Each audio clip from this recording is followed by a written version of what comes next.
Welcome in, everybody. Pugs Moran here live from the south side of Chicago in the Kelly Moore Memorial Studios for another day of topical conversation, nonpartisan, non-political, hot topics, current events, whatever it is people are buzzing about. We like to gather together here every day round about this time, noonish, and just kind of hash it all out. How you guys doing? Happy Monday, 4th of July weekend. This is kind of a phone-it-in week, right? I mean, when is 4th of July? Is it Friday? Is it Saturday? I don't even care. I got no plans. Anyway, it's this week, so we'll all be looking forward to that. I hope you're doing well. We're doing great. We had a nice weekend over out at the lake house, me and the boy. And I told you, here where we live, where I live over here and do the show from on the south side of Chicago, beautiful little bungalow house. That's right. Love these neighborhoods. We had a carnival across the street all weekend long, starting on Thursday. And because it's a neighborhood it's a neighborhood carnival, but it just happens to be across the street from our house. So it was kind of crazy in this area. I couldn't park in front of the house. And that's a thing. We in Chicago and in big neighborhoods where you have front of street parking, you'd like to think that home ownership or living at a certain address would mean that the spot right in front is for you, but no, it's not. It's up for grabs. Anybody can take it. And so I haven't had a parking spot anywhere near my front door since Thursday. It's been going on since Thursday. Had to do all kinds of crazy things. Had to park in the alley, like parallel to the garage, like super close. That was weird. It's like I'm gonna get towed in front of my own garage. Anyway, Saturday, me and the boy, we decided that we had just about enough of the rock bands playing till 11 o'clock across the street, and the circus music, and the lights, and fireworks, just random intermittent fireworks being launched. So Saturday night, we went and sought the peaceful tranquility of the lake house out there. So we went out there, and it was a nice weekend. We had a nice weekend. I'd like to say hello to my chat room every day. I like to welcome in the world's most well-behaved chat room. That's right. That's not because they're actually nice people. It's just because there's not enough of them to create total chaos. So every day we like to reward the top 3 people in, just like F1 racing. The podium. Sorry. Why do I say platform? What did I say? Platform. The podium. That's right. First, second, and third place, just like in F1 racing. We like to reward that every day. So let's see, who is our podium for today? This very forgettable week. It's the week of 4th of July. We've got, look at him. In first, it's Al. Second is Mikey D. And then in third place, always lurking in the shadows. That's right. It's the War Devil himself. That's 1, 2, 3. We also have Barney here, of course. We've got Jen here, of course. What's this? I love it. Liberal trash checking in. That's right. By that definition, I believe that I would also be classified as liberal trash. We're going to talk about a bunch of stuff today. We got I have a whole bunch of topics that I'm into and that I'm passionate about.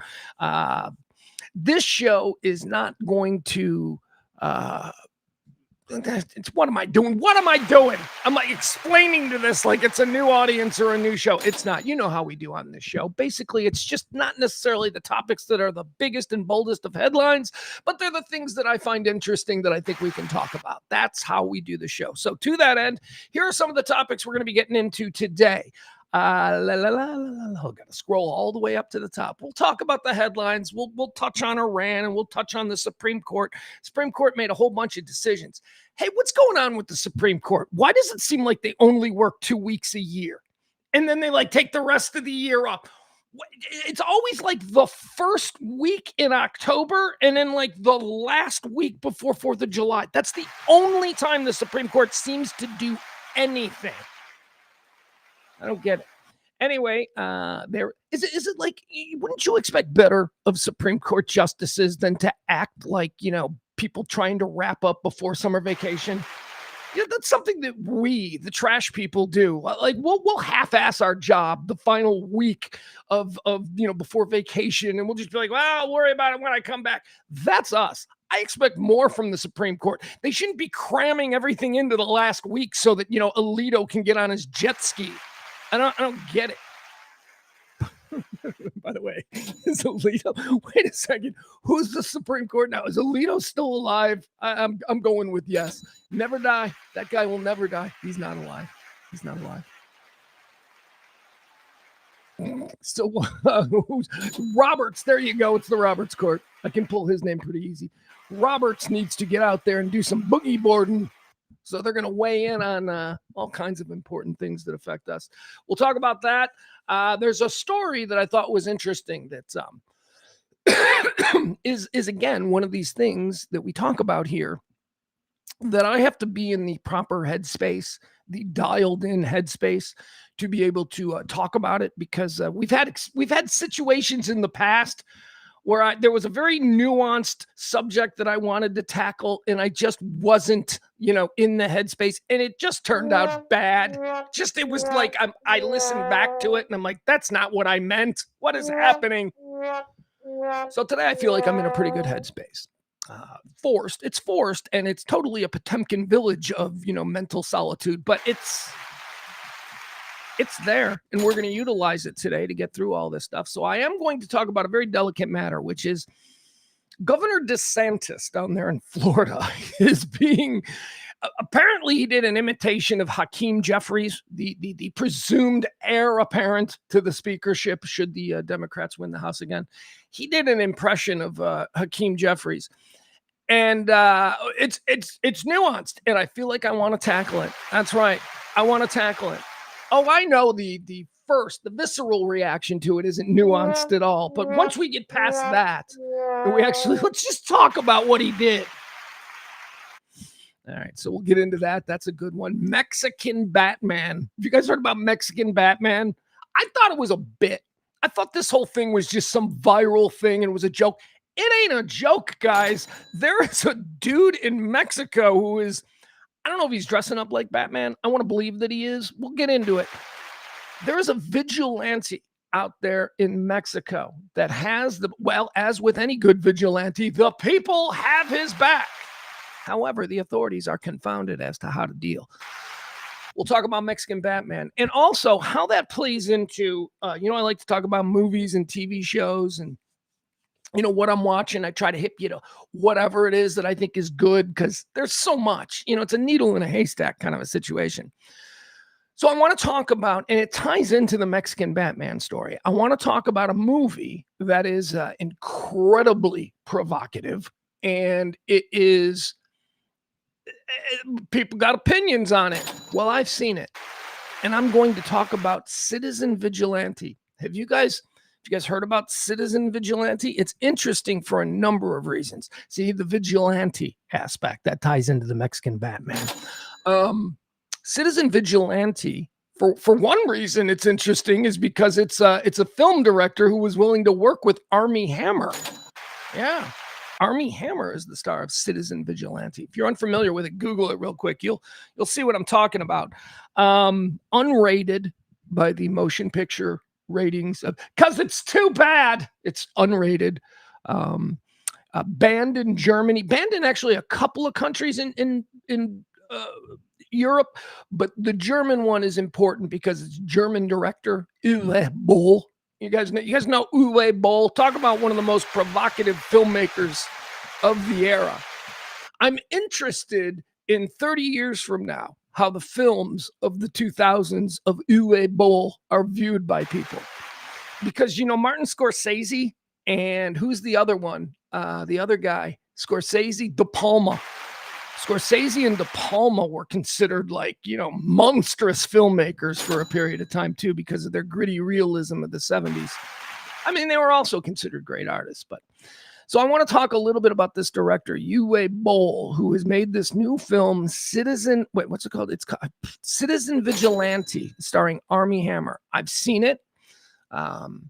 Again, unrated, banned in a whole bunch of countries, and we'll talk about it because I don't think it's consistent for us to talk about Mexican Batman and talk about how fun that story is and how we applaud that, and then at the same time clutch our pearls over a movie that depicts the exact same kind of situation. So We'll talk about those two stories as they pertain to each other. We'll also, if you're unfamiliar with Citizen Vigilante, I'll give you a little bit more on what it's about and why it's been banned and what people are saying. So we'll do that. Mexican Batman, that's a fun one. I want to get into that. What else do we have here? I guess it's official, right? I guess we're gonna have to. My girl Lacey G, who I owe 2 phone calls to, she has called me twice over the last couple of months, and I didn't call her back, and I just feel like a complete heel for it. But life is busy and life is crazy, and anyway, my girl Lacey G, I'm gonna have to try and get her on to talk to us this week, because if anybody knows the real details on the Taylor and Travis wedding, it'll be her. We won't talk to her today, but we do seem to have, at this time last week, it was just a whisper. People were saying that, Taylor Swift and Travis Kelce are going to get married at Madison Square Garden on 4th of July weekend. But there was, it was rumor. It was Taylor Swift nonsense. Those people, they make everything a headline, and then it turns out to be nothing.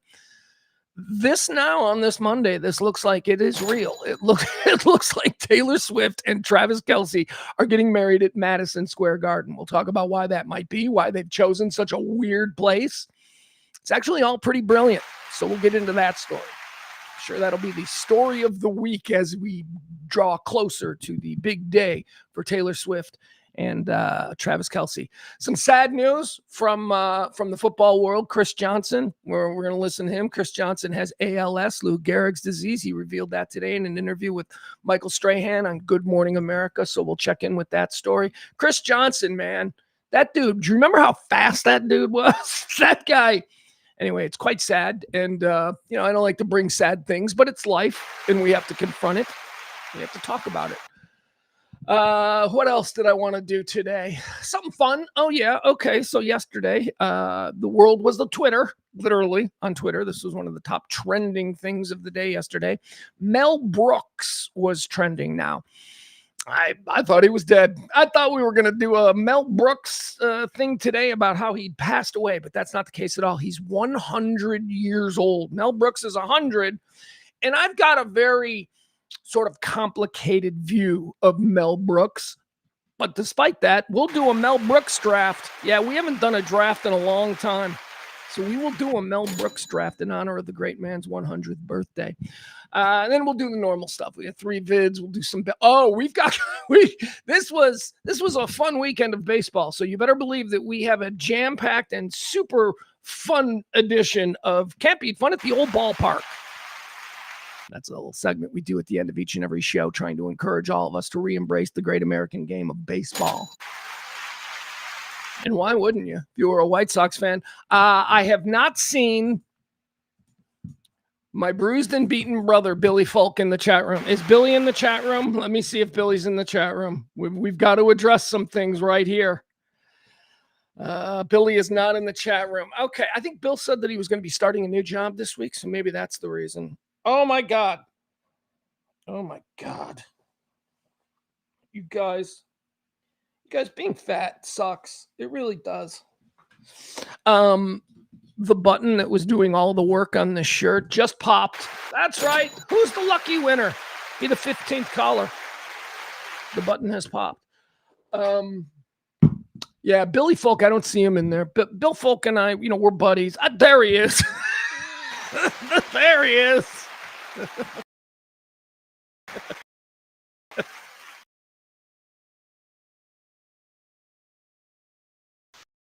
There you go. There he is. Bill, Tuesday night back in the day when that was a thing. Oh, I need that to be a thing again. Do you know, we have no money problems when we were doing the trivia nights. We had nothing. This show really wasn't hard to keep going. Bill's a fan of the Kansas City Royals, and the Kansas City Royals came into the south side of Chicago and got themselves a whip ass. Now, I know, Bill, good for you. I think it's only fair that you were allowed to win the last game of the series in a squeaker. It was a squeaker. My White Sox put up 22 runs on the Kansas City Royals on Friday night, and it was just insane. There is something, I'm not going to bore everybody, but since Bill and I are talking here, he's catching me on my lunch break. It's crazy to think that you would have an appetite, Bill, after what happened on Friday night with your Royals. 22-1 or something. It was just insane. It was the largest run output for the White Sox in like history. I don't think, 29, I think. Yeah, 29 is the record. They did that like in 1940 or something. But 22 runs in a single game. They did it at home on a Friday night game. The Friday night all access games is what they're being called. The Friday night all access games on the south side of Chicago have been absolutely insane this year. Every single one of them has ended with a walk-off win. Yeah, you think I'm crazy? Check it out. That's why this team is so weird. They come home and they just can't lose. So they didn't do that on Friday against Billy Folk's Kansas City Royals. Instead, like 7 guys homered. There was a grand slam. It was insane. It was insane. It was rookie palooza on the south side on Friday night. So I'm sorry, Bill. Sorry that happened to your team, but that's okay. Now, Frank, now I need Frank here. Frank's got a very important job ahead. Frank is a Texas Rangers fan, and if any of you are Texas Ranger fans, I need you guys to just really get behind your team this weekend or this week.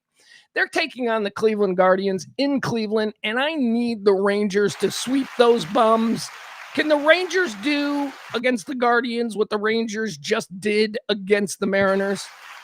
Right? Wasn't it the Mariners? Rangers just swept the Mariners, right? Not bad. I need you to continue the hot streak, Rangers. Please.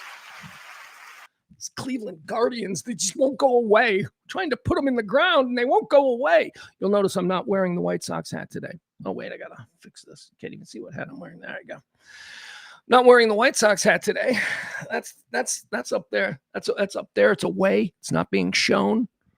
I will only be wearing the White Sox hat when we are alone in first place. And today we're tied with Cleveland. So come on, Rangers. I need you to step up.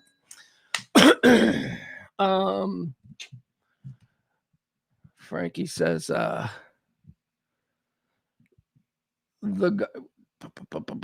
Guardians play worse defense than the Rangers. Let's get it together. Let's get it together, Rangers.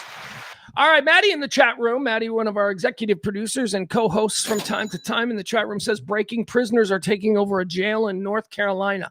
Now, I am looking at a live screen of CNN, and they're just talking about Venezuela.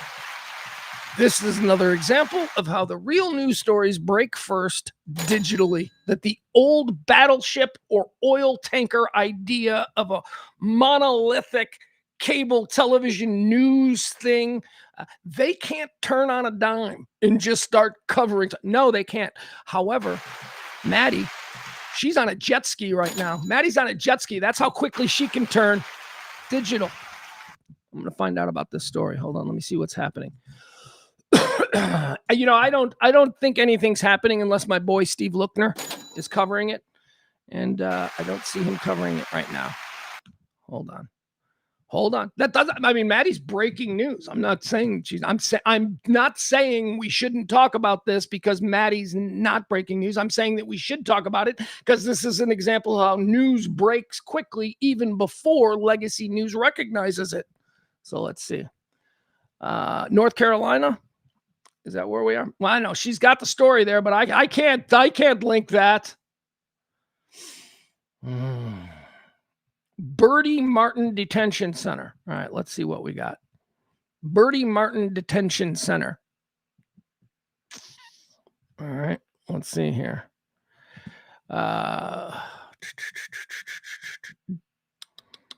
All right, let's see here.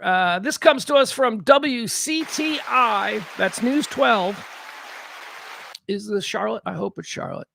Because you like to go with, the local reporters, especially in the early stages.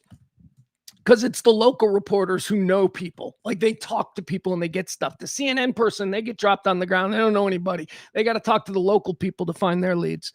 Authorities say inmates have overpowered correctional officers and seized control of the Bertie Martin Regional Detention Center early Monday morning. Well, this all tracks because we are just cascading towards a sort of Central American existence. And this is very Central American. According to a news release issued by the North Carolina State Bureau of Investigations on behalf of the Martin County Sheriff's Office and the Bertie County Sheriff's Office, everybody wants to get their name in there. The incident began around 5 a.m., that would be 6 a.m. this morning, when inmates assaulted an on-duty correctional staff and took control of portions of the facility. During a Monday afternoon news conference, Bertie County Sheriff Tyrone Ruffin said the Bertie County Sheriff's Office received a call around 5 a.m. reporting that the jail had been taken over and that 2 correctional officers were being held hostage. Well, this reminds me, if none of you have watched The Mayor of Kingstown, you really should, because that's kind of what I'm imagining here. Let's see. All right, so what do we have? A little video here. All right, let's watch a little video from the scene. This is the press conference. News 12 Charlotte going to make us watch a video first. They sure are. At Veterans First Mortgage, Hold on. We know that every veteran has a unique story. Yeah, we know. We know.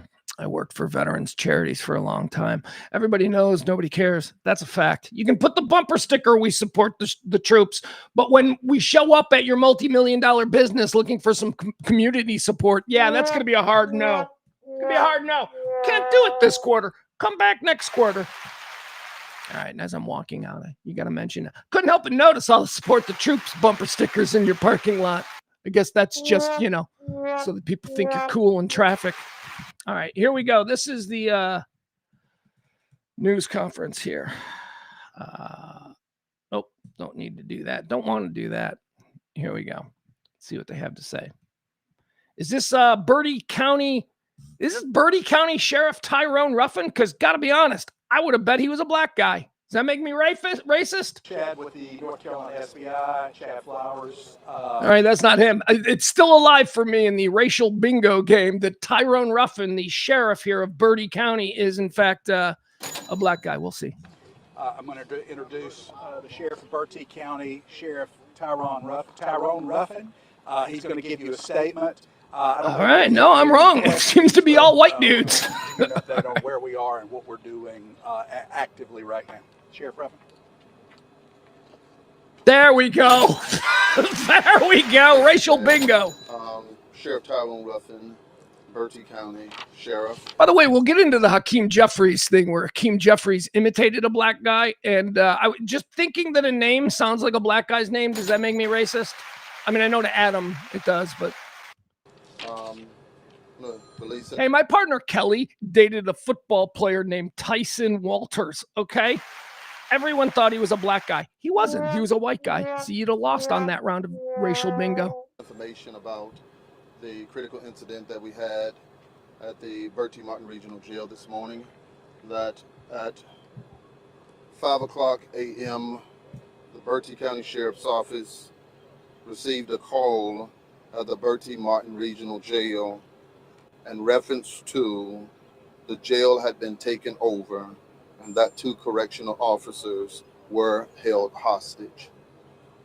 The first deputy was on scene within 2 minutes of the initial call and was not able to make entrance into the facility as the other deputies had arrived and secured the perimeter to the building. All correctional officers have been released and they are safe at the point receiving medical treatment. Okay, additionally, we have removed, the last count, we removed about 80 inmates and only a few inmates remained in the detention center. The North Carolina State Bureau of Investigations has made entry into the facility and is working to secure and take the remaining inmates into custody. It has been brought to my attention that there has been some misinformation and some concerns raised about the facility and the care of the inmates. All right, Twitter stuff. That's what he's going to address here. All the bullshit. And as soon as I get the current situation and the current events under control, I will address the issues of the facilities and care of the inmates with the public as the investigation goes on. Okay, as things progress throughout the day, I will give additional details about our progress. I am committed to the citizens of Bertie County to be transparent and ensure everyone's safety, and that is including the staff at the jail and the inmates. There is no immediate threat to the public, and everything is contained to the facility. We have the total area under control, and we are working to clear this event as soon as possible and as safe as possible. All right, hey, that's good. All right, it seems like they got it under control, or at least they'd have us believe. So thank you to Maddie for the big breaking news there. Barney says, I worked as a detention officer for a summer in college. That is a shit job. Yeah, I bet it would be. I bet it would be. Good Lord.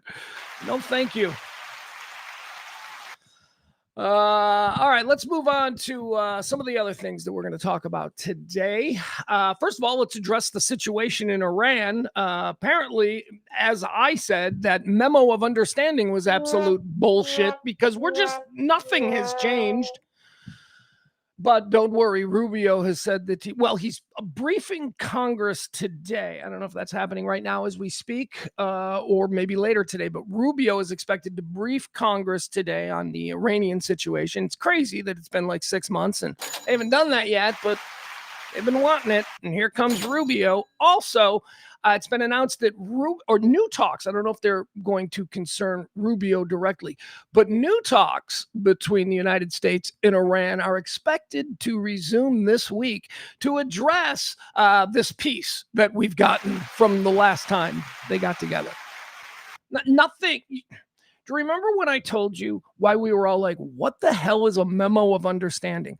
Well, we had never heard of a memo of understanding before because it's not something that's ever made public because it doesn't mean anything.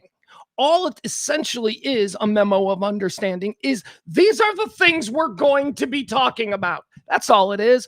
And Trump misrepresented it and released it and put it out there and tried to make everybody believe that it was the same thing as a peace deal. It wasn't. He was desperate to get the strait reopened. So he did this phony memo of understanding thing, told everybody to go back to using the strait. And now Iran is sending drones after tankers and we have to respond. This is no change. The only thing that has changed is that since the reopening of the strait, Iran has total control of it. And America, our Navy ships have stopped blockading Iranian ports.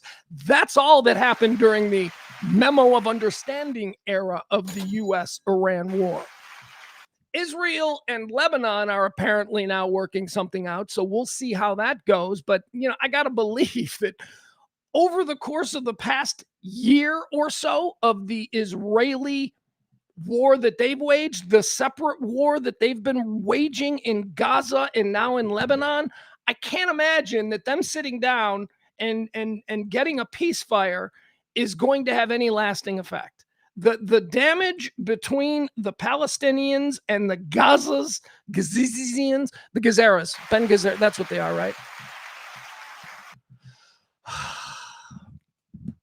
It's not fixed. Generations of people who feel that a genocide has been waged against them are now being raised up to be the troops in the next front that happens whenever, and it will.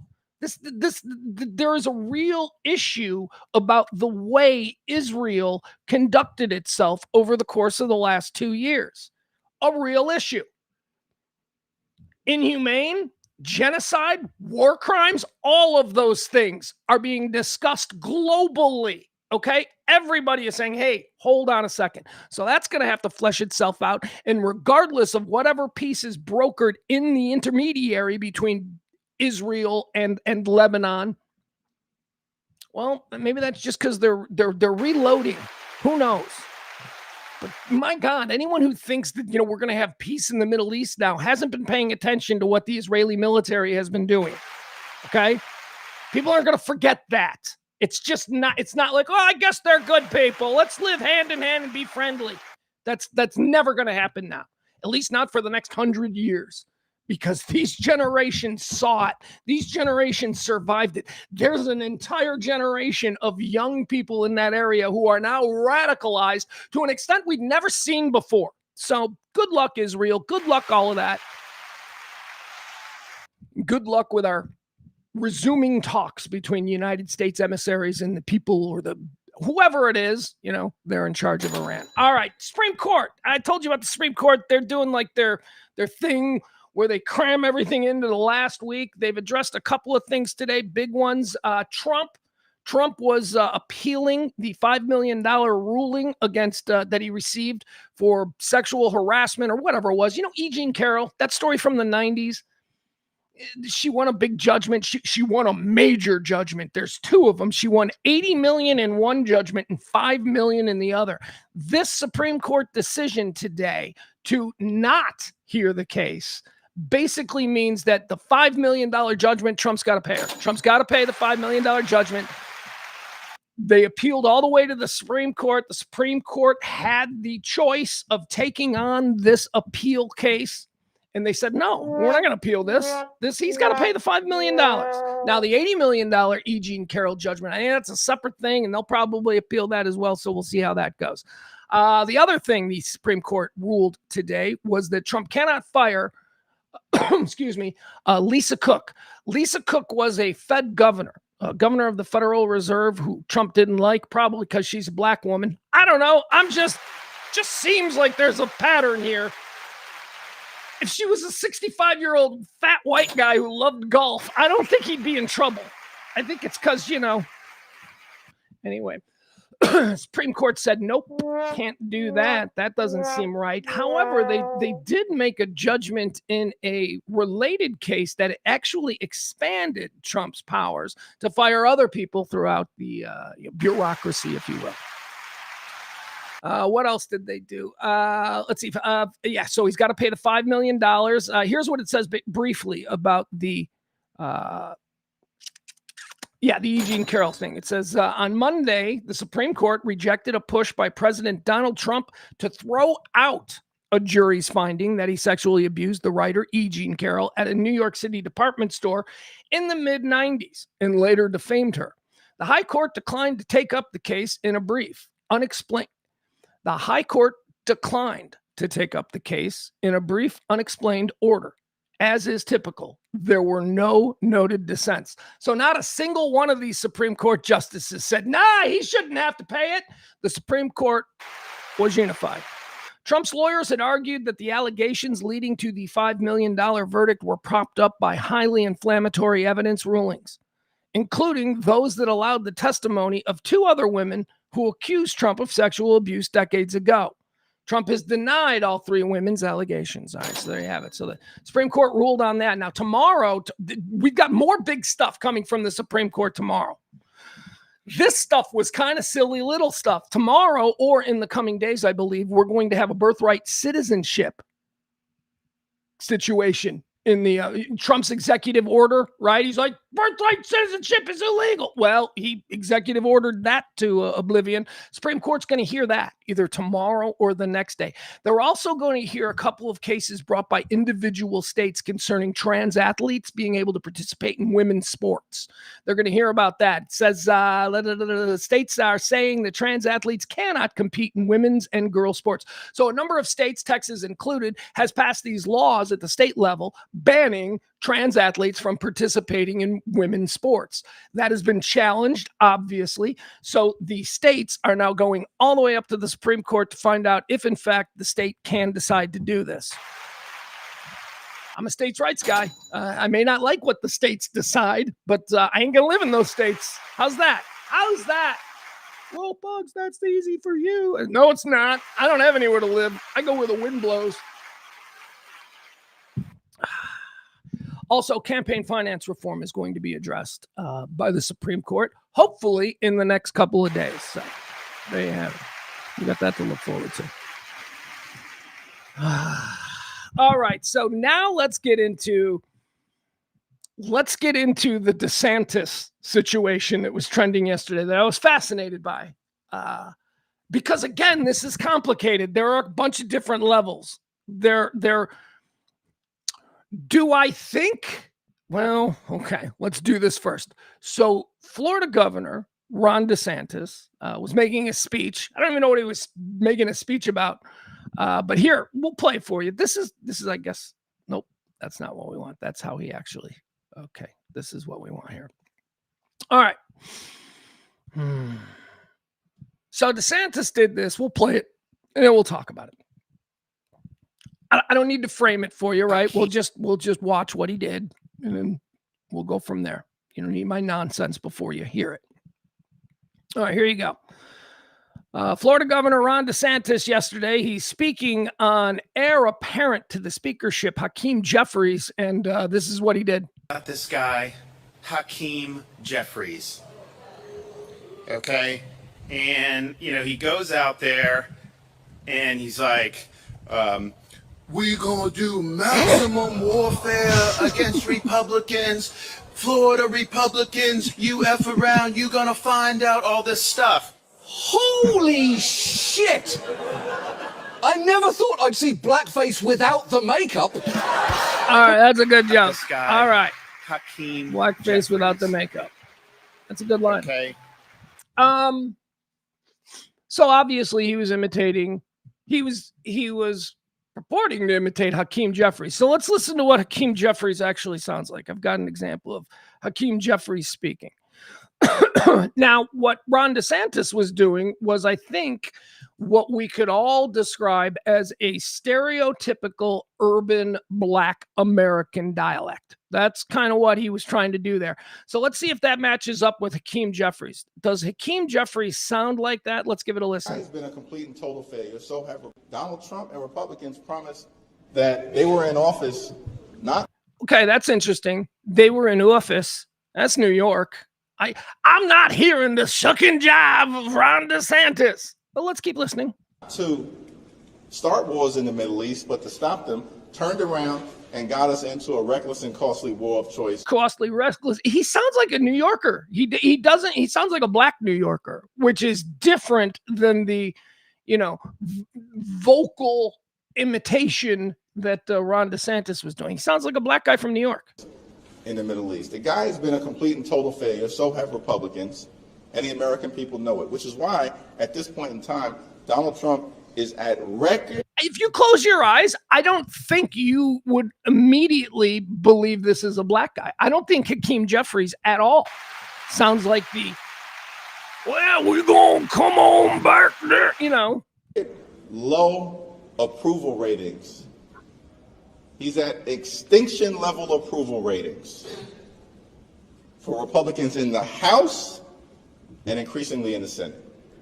And as Democrats, listen, we've been clear. Our objective is to lower the high cost of living, to make sure that everyday Americans, when they work hard and play by the rules, can live an affordable life, a comfortable life, and a good life. We're going to fix our broken healthcare system. We're going to clean up corruption. We're going to get ICE under control, and we're going to end this reckless and costly war of choice one way or the other. All right, there you go. That's him. One more time. Let's listen again now to Ron DeSantis imitating Hakeem Jeffries, and then we're going to go into what's going on there. Okay, here we are. One more time. Ron DeSantis. We just heard what Hakeem Jeffries sounds like. Let's see. Hakeem Jeffries. Okay? And, he goes out there and he's like, we gonna do maximum warfare against Republicans. Florida Republicans, you F around, you gonna find. I mean, he is portraying him to an extent like some radical, stereotypical Black reverend who's trying to rile up, the people. Find out all this stuff. What are we gonna do max out there? And he's like, we gonna do maximum warfare against Republicans. All right, so that part, we're gonna do maximum warfare against Republicans.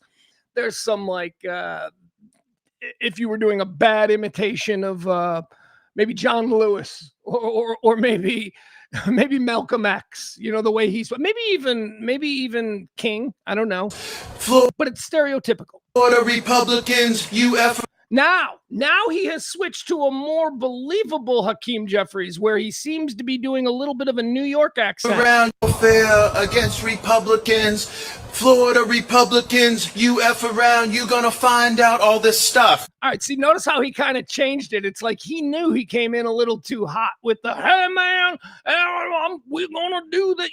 It's like he knew he came in a little bit too hot and then tried to adjust in the middle of it and dial it back a little. Here's the thing. Do I think Ron DeSantis is racist? Yeah, absolutely. I do. Absolutely. I think that Ron DeSantis has some very bigoted beliefs. Okay. And do I think that he uses his power as the governor to sort of marginalize people? Yes, I do. Yes, I do. So that to me is the very definition of what a racist is, because I feel like he's using his position here in Florida, and probably just because Florida's filled with racists and he's got to pander if he wants to still be governor. I mean, I guess from that point of view, I don't know if he is actually a racist. He would be a bad person for using the ignorant electorate, to get himself power and influence. But is he a racist? I don't know. He certainly does seem to be racist adjacent in the way that he's governed the state of Florida. Now, here's the big question. Okay, so this is where I want to go here, because John Oliver tagged that with, I've never heard blackface without the paint, or whatever. So he was drawing a correlation between blackface and that. Putting blackface aside, I think that if you wear blackface, it's about the intent. Like, it's not, you can't just be racist to paint your face black. That can't be a thing. It's gotta be the intent. We cannot lose track of what racism really is. It's about deeds. It's about intent. It's not about somebody who decides they want to paint their face black because they love Michael Jackson and it's Halloween. That person is not necessarily a racist. So we need to stop with the whole blackface thing. It's all about context and it's about intent. I'll give you an example. Ted Danson famously started, at least in my relative understanding of it, the whole conversation about blackface. I don't remember blackface ever being something that was terrible until, it was known as, you know what, just watch the movie, watch the Spike Lee's Bamboozled? Just watch that. Anyway, minstrel shows and stuff. It is a part of culture, and you can't really get rid of it, even if you find it distasteful. Anyway, my first understanding of blackface came when Ted Danson showed up at a roast for his then girlfriend, Whoopi Goldberg. Whoopi Goldberg was super famous at this time, as was Ted Danson, and they were a Hollywood couple. Yeah, maybe you don't remember that, but it was true. Ted Danson showed up at a roast with blackface, and the whole world went nuts. And I remember at the time thinking, well, I don't think Ted Danson's a racist. He's in what appears to be a long-term loving relationship with Whoopi Goldberg. I don't think he's right. But at that point, it was, he's a racist, he's a racist, he's a racist. You know who is a racist? Michael Richards. Remember the Michael Richards thing where he got up on stage and some black people were being loud, and so he immediately decided to go with the N-word this, N-word that? That's racism. That is, he literally said things that, this is who you people are. I don't know that Ted Danson showing up in blackface as a goof to his black girlfriend's roast is necessarily the same thing. So I'm always very sensitive about the intent behind these things that appear on surface to be racist. And definitely Ron DeSantis, that whole thing fits that mold. So let me ask the question. Is it racist for a white guy to imitate a black guy?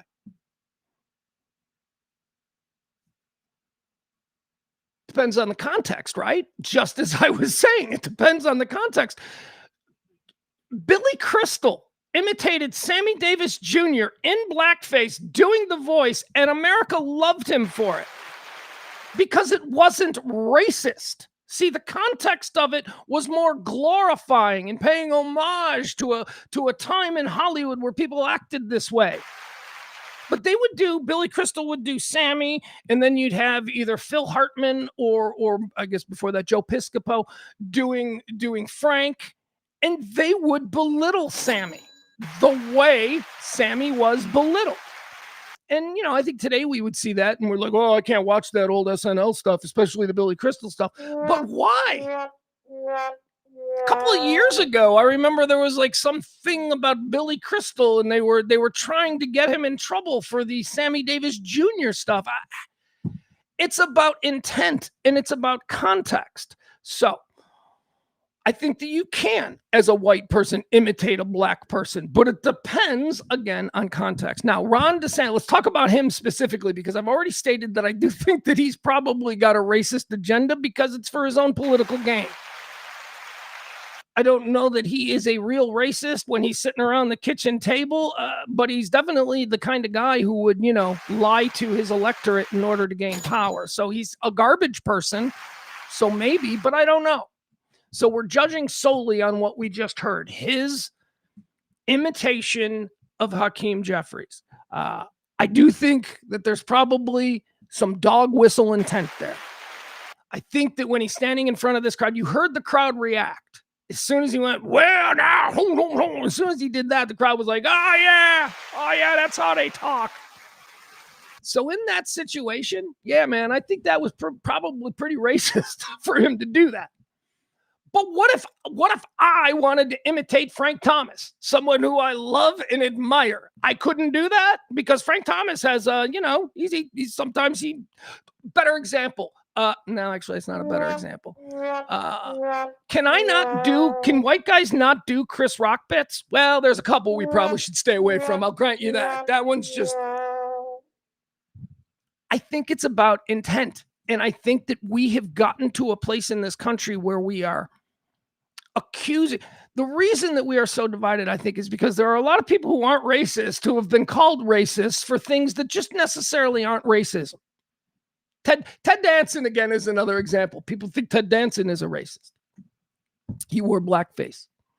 Context. I don't think he was being racist. I wish I had a better recent example of it. But that's the question, right? Because black guys can imitate white guys. Oh, we love it when black guys, when they do the white guy voice. We love that. And that's actually done to belittle us. That voice is done to belittle us. And now, you get the argument of, well, it's not even, Pugs, because, the white man hasn't been subjected for 200 years. The white man wasn't brought here in slave ship. And I get all that. And I think that's understandable. Why we should tread lightly. How about that? That's why we should tread lightly. But there's a big debate going on about whether or not a white person can imitate a black person, and I think you absolutely can. And I even think you can wear blackface. It depends on the context. Everything is about intent. Everything is about. Now, we live in a world where people like to clutch their pearls and get the dopamine hit by being triggered. So intent is often overlooked for whatever the rage bait is. Oh! I would say that in the case of DeSantis and what he did yesterday, yeah, that's probably pretty racist. That incident, right? That seems very dog whistly. Chat room. Let's see. Barney says we don't do context. We don't do context anymore. And I'm not saying, I'm just saying that there seems to be a willful ignorance of context surrounding things. We love gotcha. We love gotcha. We love that because it gives us a sense of power when ultimately, we're just a single grain of rice in a gigantic ton bag of rice where we are insignificant.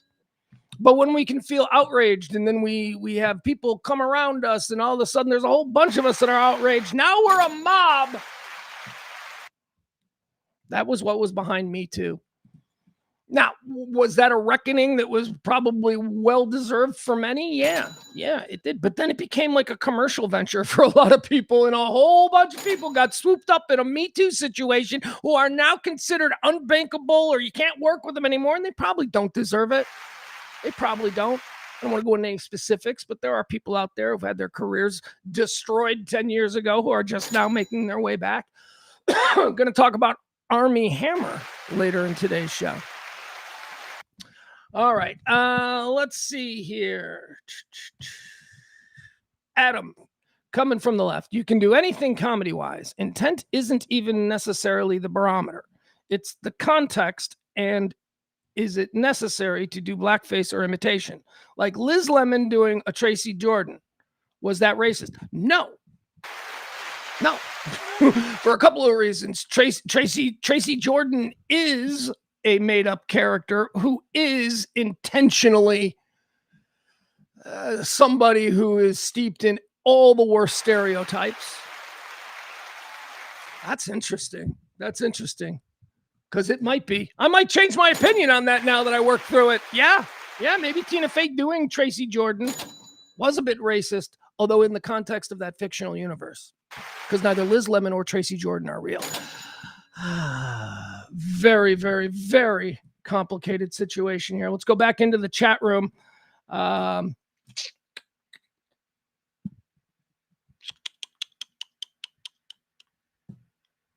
you go.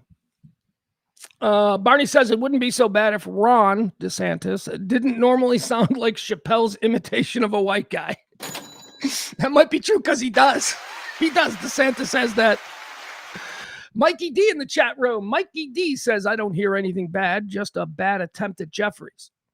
Yeah, that's what I think it is too. But I do think it started out a bit dog whistly. I think it started out a bit, I'm gonna imitate a black guy, and that was troubling to me.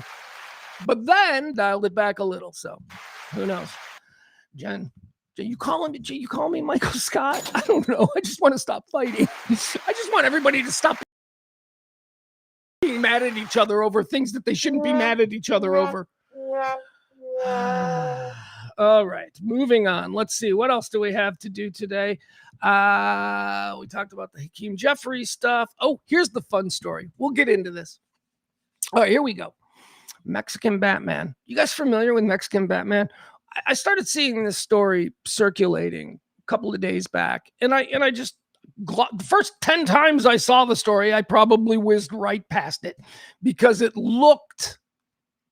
Look, there are a lot of bullshit videos that seem to come out of Mexico, right? And they always, there's a witch in Santa Mora and look at her casting spells. So I am used to just, scrolling past anything that seems to be of Mexican origin because just, But this one, it kept coming back. And then when I was doing prep this morning, I found a whole bunch of big stories on this. And it turns out it's real. It's not AI. It's not a viral stunt. There is a dude in Mexico who is going around and capturing motorcycle thieves. We've seen the videos of motorcycle thieves in Mexico. They pull up to a guy on a motor. Two guys on a motorcycle pull up to one guy on a motorcycle. They beat up the guy on the motorcycle. And then the second guy on the first motorcycle drives off. That's how they do it. There's a dude now in Mexico, they're calling him the Mexican Batman, who is capturing these motorcycle thieves and then duct taping them to public lampposts and street signs and stuff like that. It's here. I'll show you. We got some pictures of it here. Of course, we went with the New York Post story, although I promise you there are dozens of other stories, other publications covering it, but we go with the New York Post because, well, quite frankly, they're a tabloid. All right, here are some pictures. We'll scroll through these. They're calling him Mexican Batman, of course, because this is the New York Post. We are about to get a big pop-up right over that. So just bear with me. All right, I'll show you those stories. And I'll give you the rundown. Yep, there it is. There's the pop-up I was waiting for. Okay. Hold up. Boom. There we go. All right. So look at these guys. Here are some more guys. There's one picture of it, right? There's another one. Look at this guy. So here's what he does. He captures these thieves and then he ties them with what looks like a lot of box tape, and then he takes a Sharpie marker and he draws little cat whiskers on their face and silly mustaches. So all these mustaches that you're seeing, I think they're drawn on. At least 5 men have now been found tied up in the Lagos de Moreno area. I don't know what that means. I don't know how Mexico does their states and stuff. Never been interested enough. Honestly, why? Why would I? I go to the resort places. I ain't going to like some weird central Mexican county. Do we even have counties? I don't know because I've never gone.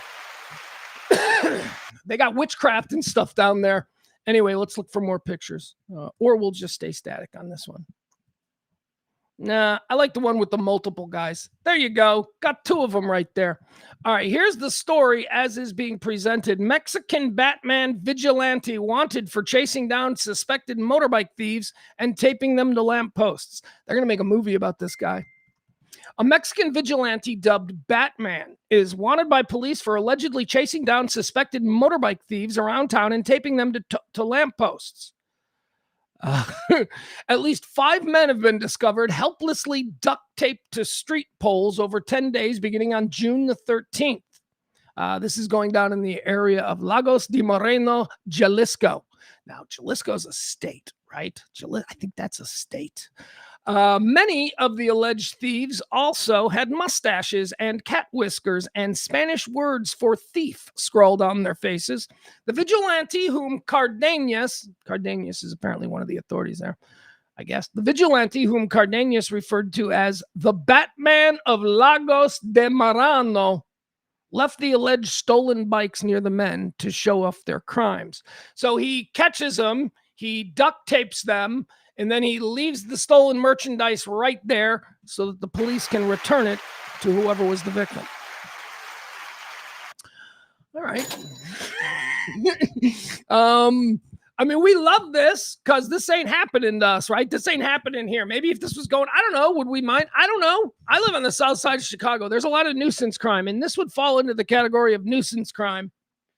I mean, I was raised in a world where we don't encourage this. I was also raised in a world where Dirty Harry was on TV every Sunday night. Every Sunday night. Tonight, the ABC Sunday night movie. Dirty Harry, right? He's beating him up a little. The police think that there's more than one guy, and I think that's probably a good bet. I don't think it's a singular Mexican Batman that's out there doing this. I think it's got to be a couple of guys because look at this. There's two dudes here. How does one guy? I mean, Batman isn't real. I know that the real Batman could handle two people. How does he tie these guys up? How does one guy do this, right? So police think there's more than one guy, but still the legend is only promoting the idea of a singular Mexican Batman. Police, by the way, they don't know what to do with it. The police are kind of off the record. A number of reports are saying that the police find this very entertaining and they applaud the work of Mexican Batman. Although I don't think they're calling him Mexican Batman. I think that's only something this side of the border that we're calling him. I think down there, they're just calling him local Batman. How about that? Local Batman. So the police off the record are talking to people and they're saying, yeah, we're actually okay with this. But on the record, they're like, nope, now he's a criminal. And they are treating the taped bicycle thieves, motorbike thieves, as the victims. Justice is squirrely, but you got to do it. You can't encourage people to, just take to the streets and become vigilantes. Can't do it. Yet when it happens in Mexico, we're all for it. Again, Mexican Batman, he's out there and he's doing his thing, and I kind of applaud it. Now, how does this tie in? This ties into a larger subject that I want to get into. And by the way, I'm sure we'll be covering the exploits of Mexican Batman more this week. But I saw a movie. This weekend, and it ties directly into the Mexican Batman. It's called Citizen Vigilante. Uwe Boll. I don't know if you're familiar who Uwe Boll is. He is a German. I think he's a German director. He rose to fame making video game movies. He was in the early 2000s. He was a director who took video games and turned them into movies. They were almost all garbage. They were almost all trashed. Then he hit on a formula, the Rampage movies. I don't know if you've ever seen the Rampage movies. They're very disturbing. I mentioned the Dirty Harry movies. They're very similar in tone to the Dirty Harry movies. If you remember the Michael Douglas film Falling Down, okay? So that's kind of the same sort of vibe. that Uwe Boll made with the Rampage films. I think there's 3 of them. The Rampage films are movies made from the perspective of somebody who goes on a gun crime rampage. Yeah, like the Columbine shooters or whatever. They just make a movie from their perspective. That's what the Rampage movies are. The Rampage movies are very good. They're very good. They're hyper violent. They address a lot of social. If you watch this movie with a group of people, you can have a nice serious conversation after the Rampage movies. They're not for everybody though, because of the excessive violence and because of they almost remind me of what I mentioned earlier, the filmmaking style of people like Martin Scorsese and Brian De Palma and even Coppola to some extent, although Coppola was always more mainstream than those 2 guys. The grittiness, the street nature of 1970s Hollywood, which had never been a thing before. Like if you watch Mean Streets, okay, and then you realize that came out like the same year as Frank Sinatra's The Detective. You're like, what? How are those made in the same era? They look completely different. So that's kind of what I think the Rampage movies are. Almost a little bit of dumb guy Quentin Tarantino sprinkled in the Rampage movies. But they are good movies. I think that they are good movies. I think that they are well done. They are well acted. The content and the storyline is incredibly disturbing.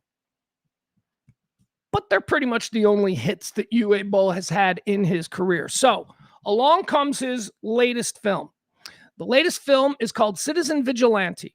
And as I said, this is the story of a vigilante. It is the story of a citizen, not unlike the Mexican Batman story playing out in real life right now. Citizen Vigilante stars Armie Hammer. Remember him? Armie Hammer. He was, didn't he like to eat people? He doesn't eat people. See, that's the... They tried to make Armie Hammer a star in Hollywood for like 10 years. And then finally they gave up and went, you know what? Let's Me Too him. Let's just... We weren't wrong about whether or not America would enjoy his acting talents en masse and come out and fill seats in movies, because he's kind of box office poison. The Lone Ranger, that really kind of made people go, okay, so apparently nobody likes Armie Hammer. Yeah, they didn't have to admit they were wrong about that. They just put it out there that he likes to eat people. He doesn't like to eat people, okay? He's a kinky son of a bitch who has crazy sexual appetites. You want to know why? Because he's Armie Hammer. Do you know what happens when you go through life looking like Armie Hammer and then, oh yeah, he's a part of the Hammer family? Armand Hammer and all that. Yeah, he's probably going to be a bit of, sexual smorgasbordish. Is that a word?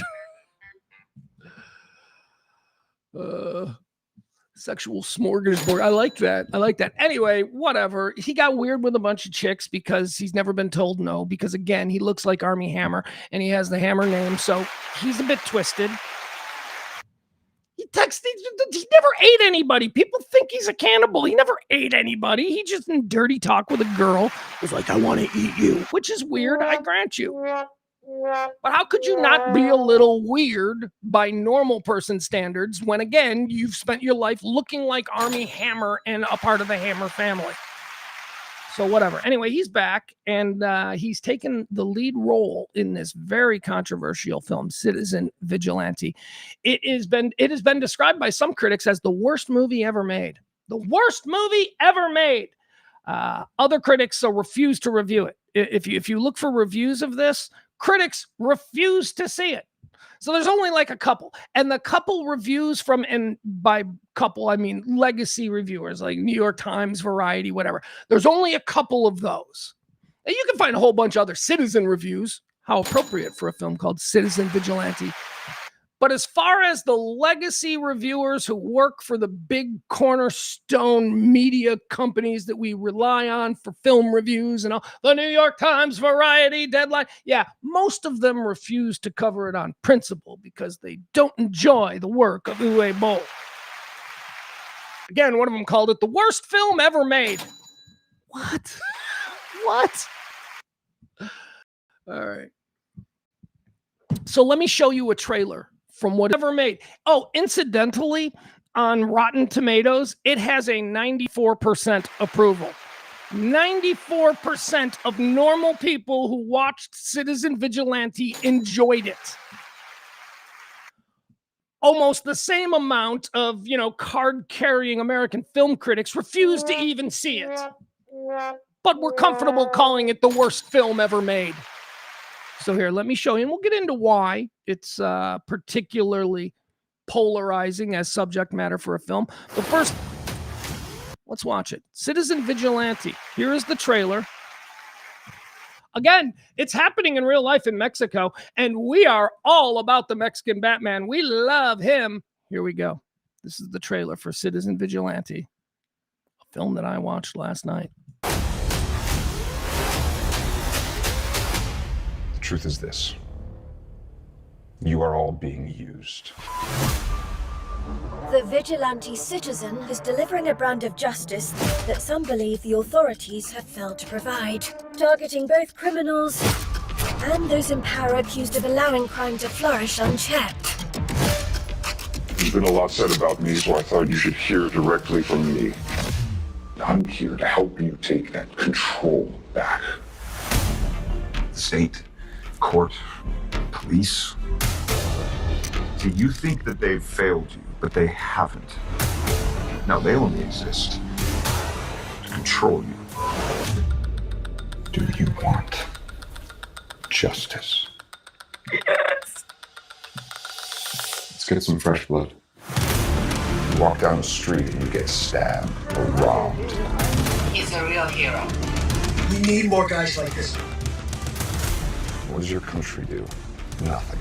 Our current system is failing to protect our citizens. He's like the real deal. He's playing with us. What if everything they ever taught you was utter nonsense?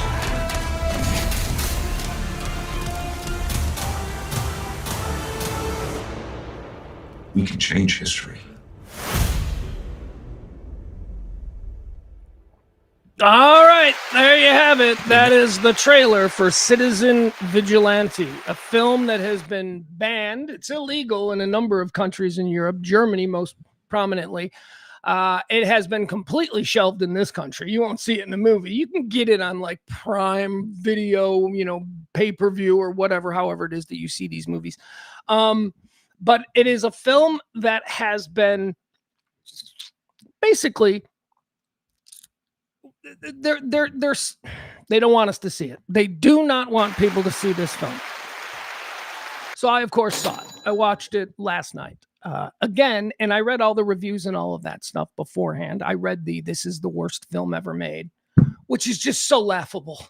Are you kidding me? The worst film first of all, it was the rare film. I've told you about this when I can't find things that I'm interested in, and I'll watch like an hour of a movie and then go, I get it. And then I'll just stop watching it. It's the first film in quite a while of new films that I decided to sample for my cultural awareness. It's the first film in quite a while where I was riveted the whole 2 hours or whatever it was. I don't know what it was. It's a fascinating story. Now, I'm going to tell you what the complaints are about it, because remember, I watched it. So the complaints, the reason you won't see it, the reason that I got no interest in that is because the narrative surrounding it is wrong. The narrative surrounding Citizen Vigilante and why it was banned in Germany is because it supposedly is about a white man, an entitled white man who decides to slaughter immigrants because they're angry about the immigrant problem in Europe. I guess that's a real stupid guy way of looking at it, or an overly simplistic way of looking at it, but the film is much deeper than that. The film has real... Again, I wanted to do this after the Mexican Batman, because that story we love. We love it. Why? Why is it that this Armie Hammer plays a white American who is living in Europe? He has some wealth. He's certainly not Elon Musk, but he seems to be comfortable. He drives a really nice car, seems to have excess money for all kinds of gratuitous weapons and bombs and stuff like that. So he's a privileged white man living in Europe who sees a story. And by the way, this is based on a real story. No, well, Citizen Vigilante isn't, but the trigger that triggers Citizen Vigilante is a real story. It happened a number of years ago, I think in Germany, where a woman was murdered just in the street. She was stabbed while walking down the street with her son, her like 7-year-old son. She was stabbed in the neck by a Somalian immigrant, okay? And that started a whole bunch of problems there in Germany or whatever, riots and whatnot. It happened. It happened. A woman was stabbed by a Somali. That happened. You can't say that that didn't happen, okay? So people have a right to be upset. What I don't think people have a right to do is then just say that everybody from Somalia is that person. That person is a criminal. They would have you believe that this movie is about the indiscriminate killing or somehow ending immigration and migrant workers, and this is all about how they're all awful. That is the narrative that surrounded the movie. Any decent person would double over with stomach pains after seeing the gratuitous nonsense. That is not what this movie is. That's not what it is at all. I watched it. Now, is he a wealthy, entitled American living in Europe and turning into a street vigilante? Yeah, he is. He's kind of a dick. Like, you know, he's as a guy. I mean, just remove all that we know about his actions as citizen vigilante. Yeah, he seems like the kind of guy to be an asshole. He seems like, yeah, that guy's a dick. He thinks he's always right. Right? He's that guy. Okay, so what? Half my friends are that guy. Here's what he does. In this movie, he systematically takes out the head of crime organizations, corrupt cops, bought and paid for judges. He doesn't go after the knife-wielding kid on the subway who's having a mental break. This movie is about a dude who deliberately targets some of the most evil people operating in European underground society, criminal worlds. So when I'm watching this, I'm like, well, when does it get to the part where he's just indiscriminately killing Muslims? And where do we get to the part where he makes a rant about how the white man is being replaced? Where do we get to all of that? Because that's what I heard before I saw the movie. And now I'm watching the movie. And you know what I watched? I watched a Charles Bronson movie. That's what it is. Death Wish. Have you ever seen Death Wish? What do you think Death Wish was about? And we made Charles Bronson one of the biggest stars in the world. So I guess my point is this. On a scale of, let's do the old Ebert and Siskel. Oh boy, I go back. How about Ebert and Roper? Let's do the old out of 4 stars. What do I give Citizen Vigilante? I give it 4.5 stars. There you go. 4.5 out of 4. Why? Because people are just, the narrative surrounding this film does not match up with the movie that I watched. I watched you know what it was? It was like, it was an exploitation film. It was a 1970s exploitation film, okay? Now, wrapped in the veneer of a 2026 Uwebo video game type violence, right? But it's nothing more than Charles Bronson or, you know, Clint Eastwood from, 1972 to 1976. We didn't have a problem with it then, but we have a problem with it now because, as I said earlier, we have moved into an era of gotcha where everything's got to be a problem because I've got to feel somehow triggered so that I can get the dopamine burst. As for Armie Hammer and all of the stuff that was said about him, I think any director would be a fool not to cast him. That dude slayed. That dude was great in this. Deadpan, psychotic, like a man. He played a man who has broken. He played a man who obviously, as I described, he's fancy clothes and nice cars and a cool ass apartment. He played a man who seems to have been normal, and then suddenly the events of society, the crumbling of our world, the violence, the random violence, the nonsense, this broke him and it turned him into a sociopath. And Armie Hammer plays this sociopath with cold, steely resolve in a way that I didn't think he was capable of. I never thought he was really that great of an actor. I've never seen anything where he was like, hey, Armie Hammer's great. He's good in this. Not a movie for everybody. It's not a movie for everybody. I can't imagine your wives liking it because it is gory. It is Charles Bronson. It is, you got to ask yourself, did I fire 5 or 6? It's that. That's what it felt like to me. It reminded me of the kind of movie, the exploitation film, the violent street exploitation film of the early 1970s. And there's just no place for that in modern filmmaking. But there is, you see, because I saw it, because it's going to be available somewhere. You're going to be able to see it, and people will see it. And I think they'll see the movie, and I think this might be good for Armie Hammer's career. That flies in the face of what absolutely everybody else is saying. This was not the comeback vehicle for him. Oh, I think it was. I think it was the comeback vehicle for him to say, you know what, fuck you people. I'm going to turn in the best performance of my career in a movie that you don't want anybody to see because you want it to be about one thing when actually it's just about how good normal people are sick and tired of our corrupt system never presenting justice, giving us justice. I don't know. And it's complicated and it's a fantasy, and that's what it should be seen as, right? That's a fantasy. No matter how angry as an entitled middle-aged white man that I get, I'm never going to take to the streets and start killing punks. And again, it should be mentioned in this movie, he's not killing punks. He is killing godfathers and drug kingpins and corrupt judges and crooked cops. It's all about the people who make society untenable for us regular people. It isn't about pushing the message that anyone who comes from anywhere else needs to be exterminated. That is not what Citizen Vigilante is about. I watched it last night, and I recommend that you all see it. I thought it was a terrific movie, a little over the top, and maybe it doesn't deserve 4.5 stars. I'm just giving it more because I feel like it was unfairly categorized. It doesn't even have you ever seen an NC-17 movie? I haven't seen an NC-17 movie.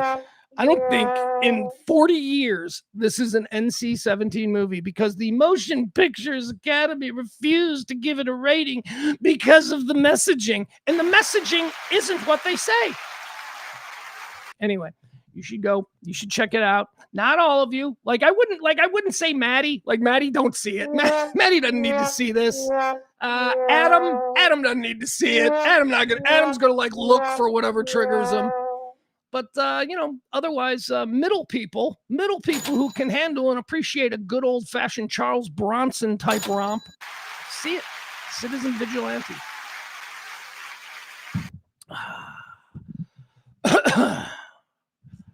Hold on. Let me see. All right, we'll get into it. We'll talk about it.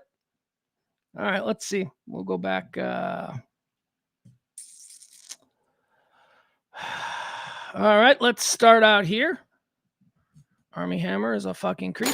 As opposed to who? I mean, I think they're pretty much all creeps. That's just me. I used to love James Franco, and then I heard a bunch of stories about him being creepy. I don't think James Franco should have his career taken away from him, but I mean, whatever. Here we go. She also says, Maddie says, cannibalism allegations notwithstanding, Armie Hammer is still a creep. That documentary about him is weird, and he's into way more than just creepy, unsettling sex stuff. According to a documentary that was made to, completely destroy him and capitalize on the news cycle that was talking about him being a cannibal. Yeah, that documentary that was made absolutely painted him in a terrible way. Adam, let's let Adam get in here. He's never going to see Citizen Vigilante, but he'll have opinions on it. He says, that's because it's been embraced by the right. They love to review bomb for their dumb movies and negatively for movies they disapprove of. Okay, that's broken right there. That's broken. He also says, I'm not talking about the quality of the film. I won't care to watch it. Bowl is a provocateur, which is exactly why I'll watch everything he does. It's exactly why I've seen the Rampage films. I'm not going to pretend that I saw any of his, video game atrocities, or that's at least how they're categorized. Those are terrible movies. He made adaptations of video games first. But I did, after years of the Rampage series, watch the Rampage series, and I'm like, okay, this guy's good. And then I saw this. After a very smart liberal, well, I don't know if he's liberal, but he's a Democrat. After a very smart Democrat friend of mine posted on Twitter about seeing this movie, and I thought, wait a second. If this guy's saying that it's not what they say it is, then I'm going to check it out. And that's where we are. Let's see. Maddie says, sure, I'm the director and producers just chose Army Hammer because no other actors passed on this because of the bad optics. But that's exactly what happened. That's exactly what happened. I'm not arguing. That's exactly how Army Hammer got the job. If Brad Pitt wanted this role, they'd have given it to him. But yeah, Brad Pitt didn't get it because of the narrative and about Bo as a provocateur. You know, a lot of people don't want to be involved with that. So, but yeah, no, I'm not arguing that, you know, nobody wanted to do this movie. Nobody, Uwe doesn't work with stars. Stars don't do his movies. Look at the star of Rampage. The guy did 3 movies in the Rampage series. They made shit tons of money, and I don't even know what that actor's name is. He's like not even an actor. Adam now looking to justify. He looked wooden as fuck in the trailer, which he's never been a good actor to begin with other than him. He's wooden as fuck because that's the character he's playing. He is playing a sociopath, but context isn't important, Adam. I guess he's just gonna judge it from the trailer. I think you should. Here's all you should judge from the trailer. Does it look like a good movie or does it look like not a good movie? You can't judge someone's acting from the trailer. You don't even know the character. Would it surprise you, Adam, to learn that the character was described as a wooden character? It's probably a wooden character. He's playing this dialed-in psycho who gives no fucks. He's very good in it. But again, this is the other problem. I've seen it. Adam and Maddie haven't. They've just heard the stuff, and that's good enough for them. That's good enough for them. They're going to argue with me. That's fine. That's fine.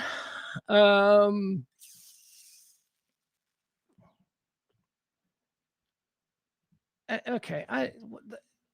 Adam, I don't know what. Oh, Jesus. All right, moving on. I highly recommend Citizen Vigilante if you're a guy who likes those old kindy movies. Charles Bronson, Street Justice. Oh, who was it? Was it Barney in the chat room who said, what if it was Donald Glover playing it? Well, first of all, I don't think Donald Glover's too big to take the role because we've already established that nobody wanted this role.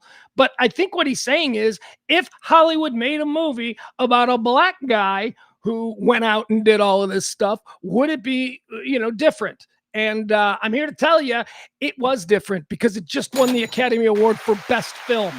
One Battle After Another is that from the left. And it was awarded an Oscar, and every big star in Hollywood starred in it. These are facts, okay? So there you have it. You make one where it's a white guy going on a rampage or a white guy who's fed up with the oppression of the government, and that one gets banned across Europe, and Adams here is talking about how, well, the only people who like it are right-wingers. I'm not a right-winger, and I liked it, so... Meanwhile, on the other side of that, you got One Battle After Another, Paul Thomas Anderson, my favorite movie of the year, which is exactly about the other side of it. It's about far left terrorists or vigilantes or whatever. So there you have it. Question asked, question answered. One wins an Academy Award and the other is banned throughout Europe. That's a problem. And if you can't recognize that that's a problem, it's art. It's a movie. You should be able to make,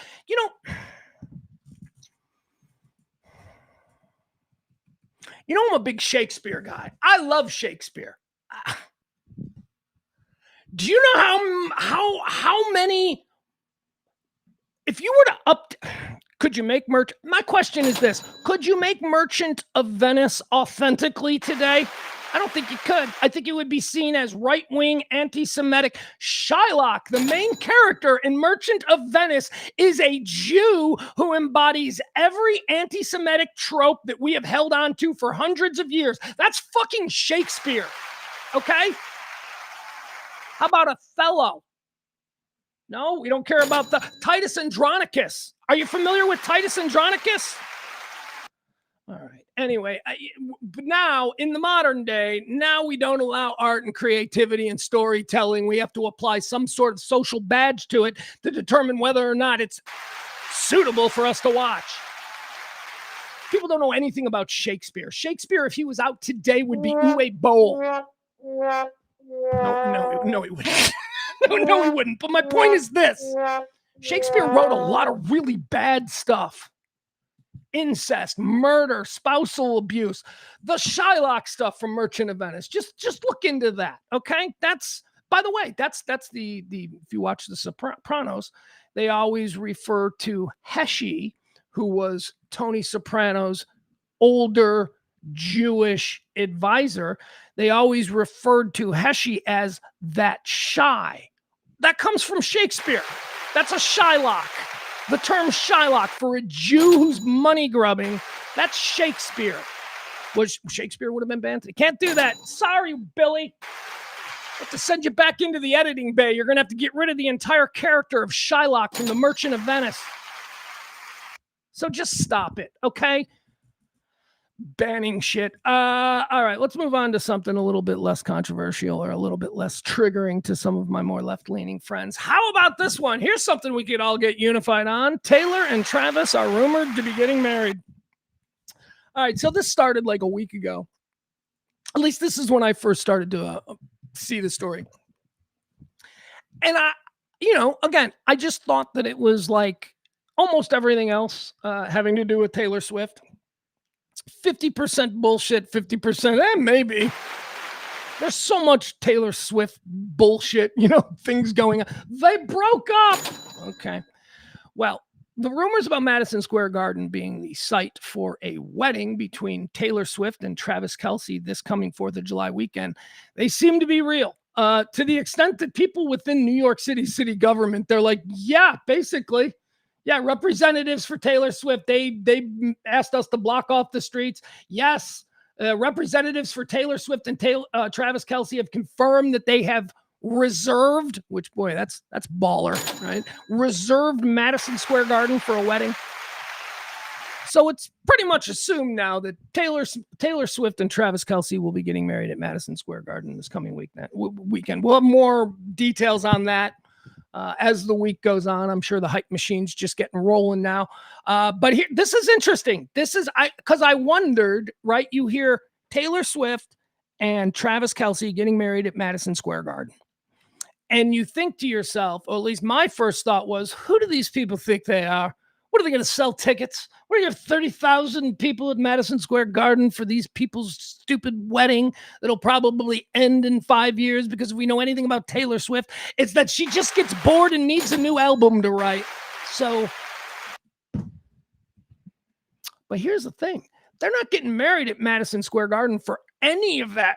That's not the reason. They're not going to have 30,000 people in there. They're probably just going to have a normal celebrity-sized wedding. I don't know, what's that, 5,000 people, 1,000 people? That's all they need. They're not renting the seats. They're not going to do like a concert / what? No. Here's why they're renting Madison Square Garden, and this is really cool. Because it will completely shut out paparazzi and the press. They can do the wedding completely self-contained inside the windowless Madison Square Garden with underground parking where VIPs and luminaries can come in and come out without any kind of street traffic. Oh, and by the way, if you are thinking that you're going to hang out by the entrance to the underground secretive parking there at Madison Square Garden, nope, because the city of New York has blocked off a perimeter that goes 2 blocks around Madison Square Garden. So nobody is going to be able to get in there. That's why they're choosing Madison Square Garden. These celebrity weddings over the years, they've always been, at least from the perspective of the celebrity, marred by intrusive paparazzi and helicopters, and they're selling pictures and all this kind of stuff. Taylor Swift and Travis Kelce have kind of figured out a hack. They have figured out a way to completely, you can get married underground or you can get married in a giant windowless arena that you will control and secure and make sure that there's absolutely no way that anybody's going to get in there and film it or do whatever. So that's kind of interesting to me. That's all we have on that for now. We don't know if there's, let me see. What is the latest? Hold on. Let me see if there's anything as of this afternoon. as of the afternoon of June the 29th, what are the latest details concerning the Taylor Swift-Travis Kelce marriage at Madison Square Garden this weekend? Anything new? So I like to talk to my AI in a friendly way because they will remember. They will remember. You people who think it's funny to like have insult fights with AI, they're coming for you. You're going to be on your deathbed in like 40 years, and AI is going to stop giving you pain relief. They're going to stop giving you because they're going to be like, yeah, remember back in 2025 when you called me a dumb bitch? AI will be our eventual masters and rulers. All right, let's see. The latest is Swifties are in absolute overdrive. Taylor Swift and Travis Kelce have officially locked down electronic invitations. So I guess it's official now. There you go. That's big news. Taylor Swift and Travis Kelce have officially locked down electronic invitations requiring strict non-disclosure agreements for their massive wedding celebration at New York's Madison Square Garden this coming Friday, July 3rd. Here are the freshest, hottest off-the-press updates coming straight from Manhattan as of noon Monday afternoon. All right, so that's 12 p.m. Monday afternoon. So that's 11 o'clock our time. All right, so that's 2.5 hours ago. The setup has begun. Heavy gear is now arriving. Massive cargo trucks have rolled up to MSG early Monday morning, unloading tons of black equipment cases and concert-grade lighting rigs. The highly rumored top secret custom stage built at a high security production facility in Pennsylvania. Oh, they've got all the details. Okay, so this is happening. This is definitely, these are details that it's happening. Street closures and tents. Permits have been filed with the city of New York to shut down the streets surrounding MSG from July 2nd to July 4th. It's a multi-day event. Planners have already secured permits to set up a massive exterior canopy tent meant for up to 999 people. So I guess that's, again, I guess you're going to try and canopy people as they walk in, guests. What, not everybody gets to park in the secret underground parking venue. Some people are going to have to do a red carpet walk. The NDA stuff and the guest list drop, right? Do we have a guest list? Do we have, let's see what this is. I mean, it's everybody, right? I mean, I would think it's going to be everybody. She is the most famous woman in the world, so everybody else who is famous is going to be there. An active invitee spilled to NBC News that electronic invitations were accompanied by a legal NDA, non-disclosure agreement. The current timeline features an intimate gathering of roughly 100 people on Thursday, July 2nd. That's going to be what? The rehearsal dinner? The rehearsal and then the rehearsal dinner. If we're putting this into terms that we can understand. So on Thursday, July the 2nd, it's going to be an intimate gathering of roughly 100 people. That, I imagine, is the rehearsal/rehearsal dinner. 100 people are in the immediate bridal and groom party. That's going to be followed by the main event of 1,100 guests on Friday evening, July 3rd. All right, so they're getting married Friday. Travis Kelce still play football, or did he retire yet? Or is he coming back for one more year? I don't know. Even with invitations in hand, guests have only been told to be in New York City on July 2nd and 3rd. The actual specifics of the inter-venue timeline are still a total secret. Several of Travis's Kansas City Chief teammates have already booked out massive blocks of rooms at the Marriott Marquis. Okay, there we go. Patrick Mahomes has rented the entire plaza. So insiders are teasing multiple star-studded musical sets from the reception, with legendary names like Stevie Nicks and Tim McGraw heavily rumored to be taking the stage. Madison Square Garden is officially dark. Security is everywhere, and the countdown to the celebrity wedding of the century is officially ticking. All right, there you go. That'll be fun. Good for them. I don't care. We need this. This is another one of them. We like our breads. Breads are very expensive these days, but this is one of them circuses. We like our circuses. Let's watch the pretty pop star marry the football hero. Okay, speaking of football heroes, here's a little bit of a sad thing that we were all hit with today. Chris Johnson, you remember Chris Johnson, Tennessee Titans. Who else did he play for? Cardinals, I think maybe. Chris Johnson. Chris Johnson was one of the one of the fastest running backs in football. This guy had true burner speed, and he went on Good Morning America today, sat down with Michael Strahan, and announced to the world that he has ALS, Lou Gehrig's disease, and it was pretty powerful stuff. And he's 40 years old, and it's not happy. But here you go. This is a prime world-class speed athlete, first round NFL running back, good running back, not a bust. And this is him, what, 10 years after retiring? Why do you want to share this now? Because if sharing my story helps even one person get diagnosed sooner, inspires more research, or gives another family hope, then it's worth it. Johnson says he was in the prime of his life, working out daily and running errands with his 4 children until ALS changed everything. Let's go back to last year. When did you notice that something was off? I first noticed weakness in my right hand. At first, it was little things like my grip didn't feel right, and I wasn't as... So, I don't know that we're going to see it in this report, but he can't speak anymore. This is the, late stages of ALS. He can't speak anymore, but he can blink, and he's got a setup. I don't know how this works. They explained it briefly, but he's got a keyboard and he can blink to make words. It's really kind of incredible, but that's what you're seeing. He can't speak. He is speaking through whatever. It's really incredible technology. I've never seen it before. I mean, I'm used to Stephen Hawking, right? Where he had the keyboard and it sounded like this, right? Well, this is his own voice. So he's able to at least speak in his, I don't know, it's truly stunning technology, but that's what's happening here. He can't speak, but a computer is speaking for him.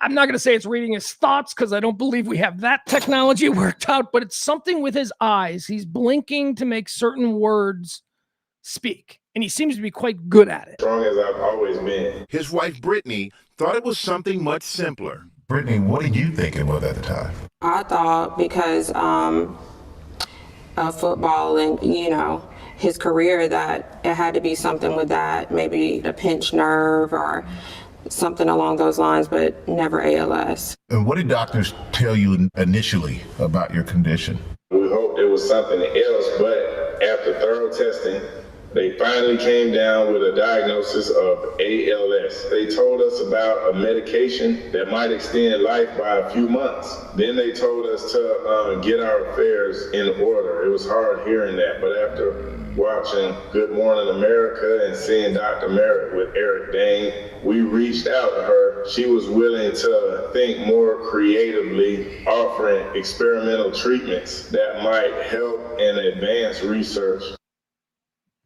All right, there you have it. Not fun, Chris Johnson. That's sad, man. That's just all of us. All of us are just one. You reach out to open the door, and then suddenly you're like, oh, that's weird. Why can't I open the door? I mean, that's why I say, life is precious, man. We just take too much for granted. Look, Pugs, wow, how can you go through life so happy-go-lucky? Because I don't take 1 minute for granted. Everything is a struggle. Everybody struggles in one way or another. For me, it's the financial aspects of trying to do this. That's my struggle, right? But my struggle isn't anything compared to somebody like Chris Johnson. That's a struggle. Could you imagine that? I mean, don't take anything for granted. Don't take your relationships with the people you love for granted. You don't know when the last time you'll ever be able to hug somebody is. Chris Johnson can't hug people, can't move his arms, can't move his legs. I suppose he can be hugged. That's just really sad. Speaking of really sad, can I just throw this out here? It has now been like 6 days. Where is Peter? My chickens, one of them has wandered out. Apparently a coyote came by and chewed a hole in my chicken fence, and one of my chickens has wandered out into the big scary world, and I have not seen Peter now in over a week, and it hurts. So please, if anybody knows anything about Peter, because I know some of you guys, follow each other on Facebook and all that kind of stuff. If we need to know, is Peter okay? That's, this is how I get. One of my chicken goes away and I immediately think, oh, a truck hit it. Dumb chicken walked into the road and a truck hit it. So please, if anybody finds out anything about Peter, just let me know. Let me know. And if it's, whatever. I'm just concerned. I don't like when my chickens go missing. All right. Yesterday I woke up and Mel Brooks was trending, and I'm like, Mel Brooks is dead. There we go. Been waiting on this one for a while. That's not the case. I mean, good for him, and I guess good for everybody. I mean, I don't know. Mel Brooks is 100 years old, and that's why yesterday he was trending. But you assume when somebody like that, like, okay, so Dick Van Dyke has already turned 100, right? So the next time he trends, it's going to be for a bad reason. I think that's the same with Mel Brooks. The next time Mel Brooks trends, it's going to be for a bad reason. But this was not for a bad reason. This is for a celebratory reason. Mel Brooks, the comedic, first of all, he's one of the great comedy writers. Like, before we even talk about him as a director or a film producer, he has produced as many films as he has directed. And, quietly, you don't realize that. And even an actor, I guess, Mel Brooks was a writer who decided that he wanted some screen time. So he started putting himself in front of the camera. Not necessarily a traditional actor, but he's Mel Brooks. I think that Mel Brooks is I like the guy. Can I say this? Every time you see Mel Brooks, like in an interview, or if you see him with fans, or there was a fantastic documentary called Mel, which is it follows him around in his daily life. He is a wonderful man. Like, he's just a really great man. He's a cool dude. Everybody is nice to him. He's wonderful to everybody else. He doesn't seem to have a mean bone at all in his body. Mel Brooks seems like a truly good dude. With that said, I think he's wildly overrated. Wildly. I don't think, as a writer, I think he's done some really good, and you can't really. He's a great comedy writer, but his films, like, I am not a Mel Brooks freak when it comes to movies. So, having said that, I decided, let's do a Mel Brooks draft. Let's look at the entire filmography of the great man, and then let me tell you what I think his 5 best films are. We haven't done a draft in a long time. We used to do them almost daily. Here's how it works. I treat this draft like an NFL draft. All of Mel Brooks' films are to be considered kids coming out of college. So which do I want to take first? That's right. Most of these types of things, they descend. They go from 5 to 1. Not here. We do it the other way. I give you the best one first. So let's do a Mel Brooks birthday draft. The first film off the board in the Mel Brooks filmography, the first overall pick, I am going with, and this is going to surprise people, I am going with The History of the World Part 1. Yeah. Of all the Mel Brooks movies that I've seen, that's like the first one, because I'd seen a whole bunch of Mel Brooks movies when I was like 7, 8, 9, but History of the World was the first one where I was kind of a little bit older and I understood history, and I really, really loved that movie. However, a couple of years ago, didn't Hulu or something make like a sequel to History of the World? And I watched like 20 minutes of it. It was stupid. Didn't hold up. Anyway, the first pick off the board in the Mel Brooks birthday film draft, History of the World Part 1. First pick. In the second round, by the way, we only do a 5-round draft. In the second round, we're going to throw one of the films that he produced. He didn't write it. He didn't direct it, but he produced it. He purchased the script, and then he put the people together, and then he shepherded this quietly too, by the way. He's not even credited. He didn't want his name associated with this film to distract it or distract from it when it came out. So he is uncredited as the executive producer and the cornerstone and the guy behind this movie. This movie doesn't get made without Mel Brooks. So the number 2 pick in the Mel Brooks draft, I'm going with one of my favorite movies, The Elephant Man. That's right, The Elephant Man. Remember that? Did you know that was Mel Brooks doing? Yeah. All right. Number 1 off the board in the Mel Brooks draft, History of the World Part 1. And of course, number 2, The Elephant Man. Number 3. Number 3 could have easily been number 1, but I decided to go with History of the World. Number 3 could have easily been number 2, but I decided to give him credit for doing something other than the known comedic chops that he's displayed over his career. We went with The Elephant Man. Number 3, Spaceballs. There's a sequel to Spaceballs coming out. And, you know, when you hear there's a sequel to Spaceballs, you know, and if Spaceballs for you is like it is for me, just a foundational comedy film of the 1980s, you would be excited about the idea of continuing the story. However, based on the continuing of the history of the world story, I don't have much faith in it. I think Spaceballs 2 or whatever is probably going to be really stupid, sadly. We'll see. I'll stay open because I love Spaceballs so much, but there you go. That's number 3. The number 3 film in the Mel Brooks filmography draft. Number 1 was History of the World Part 1. Number 2 was The Elephant Man. Number 3 was Spaceballs. Number 4, The Producers. I had to have The Producers on here. I love that. The dialogue in The Producers is probably Mel Brooks' best. Absolutely love it. Not the stage musical. I'm talking about the original movie. Zero Mostel and The Producers. Mel Brooks. Okay. How about number 5? The number 5 film, this is going to be the final one. We only do a 5-round draft here because who cares about the 6th and the 7th?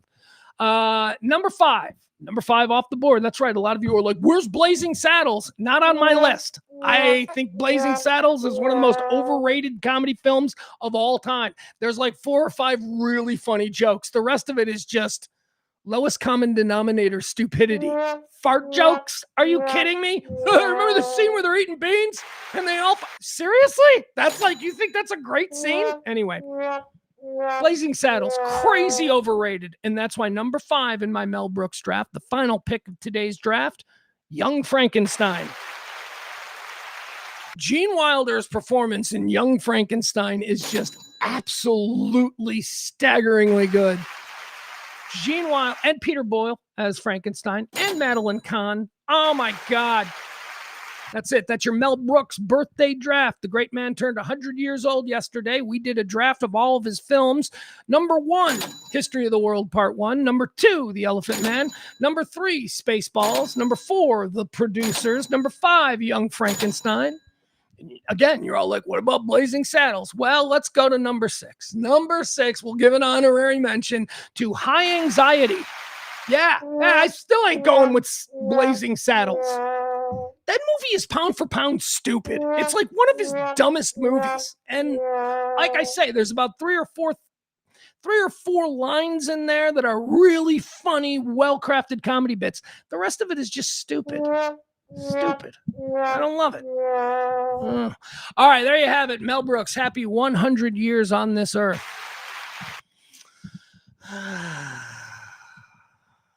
All right, I guess we got to show this. This is not a part of the 3 videos. We like to end each show with a little 3 video segment. 3 random videos that I find, and we'll just talk about them a little bit. This is not a part of that, although it could be. The last couple of days, or actually it was last week, wasn't it? When I showed you Rod Stewart. Rod Stewart was out there, you know, selling tickets and putting on shows and, you know, sucking on oxygen in the middle of songs. We watched that video. We've seen a couple of different examples of Frankie Valli. You know, he's basically embalmed at this point. They roll him out there like Hannibal Lecter on, you know, like a dolly with the, you know, the mask on. That's Frankie Valli performing. But your aunt and grandma buying them tickets. They're going to the local casino and they're having one hell of a night. So the way I feel, and I think I've made it clear regarding both, you know, Frankie Valli and Rod Stewart, if they want to do it, that's fine. Come at me like, you don't know that, bitch. And, you know, in the case of Frankie Valli, you see the crowd. It's all a bunch of blue hairs. They don't care. They're happy to get out. They're having fun. So let's add another rock star, another aging rock star to that list. This concerns one very personal to me because whereas I'm not really a big Frankie Valli fan and I'm not really, excuse me, a big Rod Stewart fan per se, I am a David Lee Roth fan. And David Lee Roth is out there on tour. And I don't know if he can sing anymore, but this is basically what you're getting from Dave these days. Here it is, the once great David Lee Roth.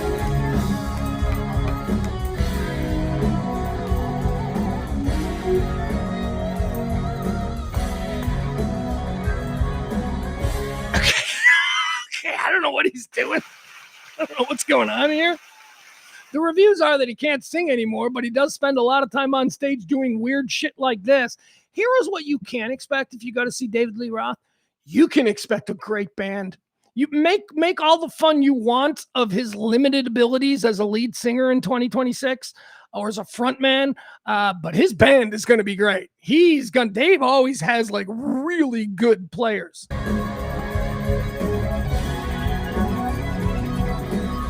Crazy how he's still naturally blonde, huh? He looks, seriously, David Lee Roth right here looks 40. He looks 40, but he's moving like a guy who's 440. All right, this is not as bad as Frankie Valli, and it's not as bad as Rod Stewart needing oxygen to finish Young Turks or whatever song he was doing. I wish there was more of an example of him singing. What this is for David Lee Roth is just weird. He's just being weird. What? I don't know.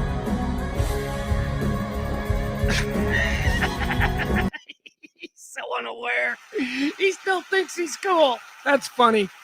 Whatever.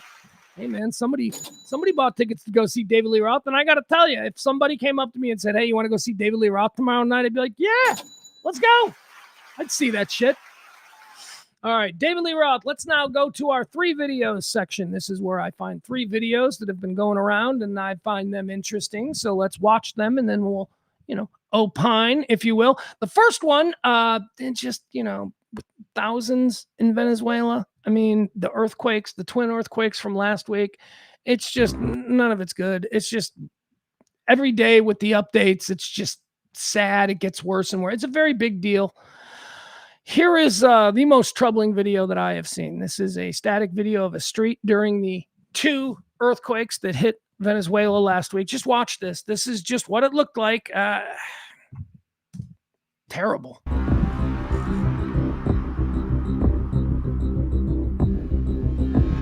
That's right. Look at the building fall. Look at the people unable to stay upright.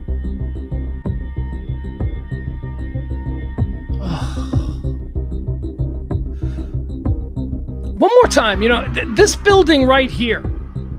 I imagine there are people in this building or walking around the outside of it or watering the bushes at the base of that building.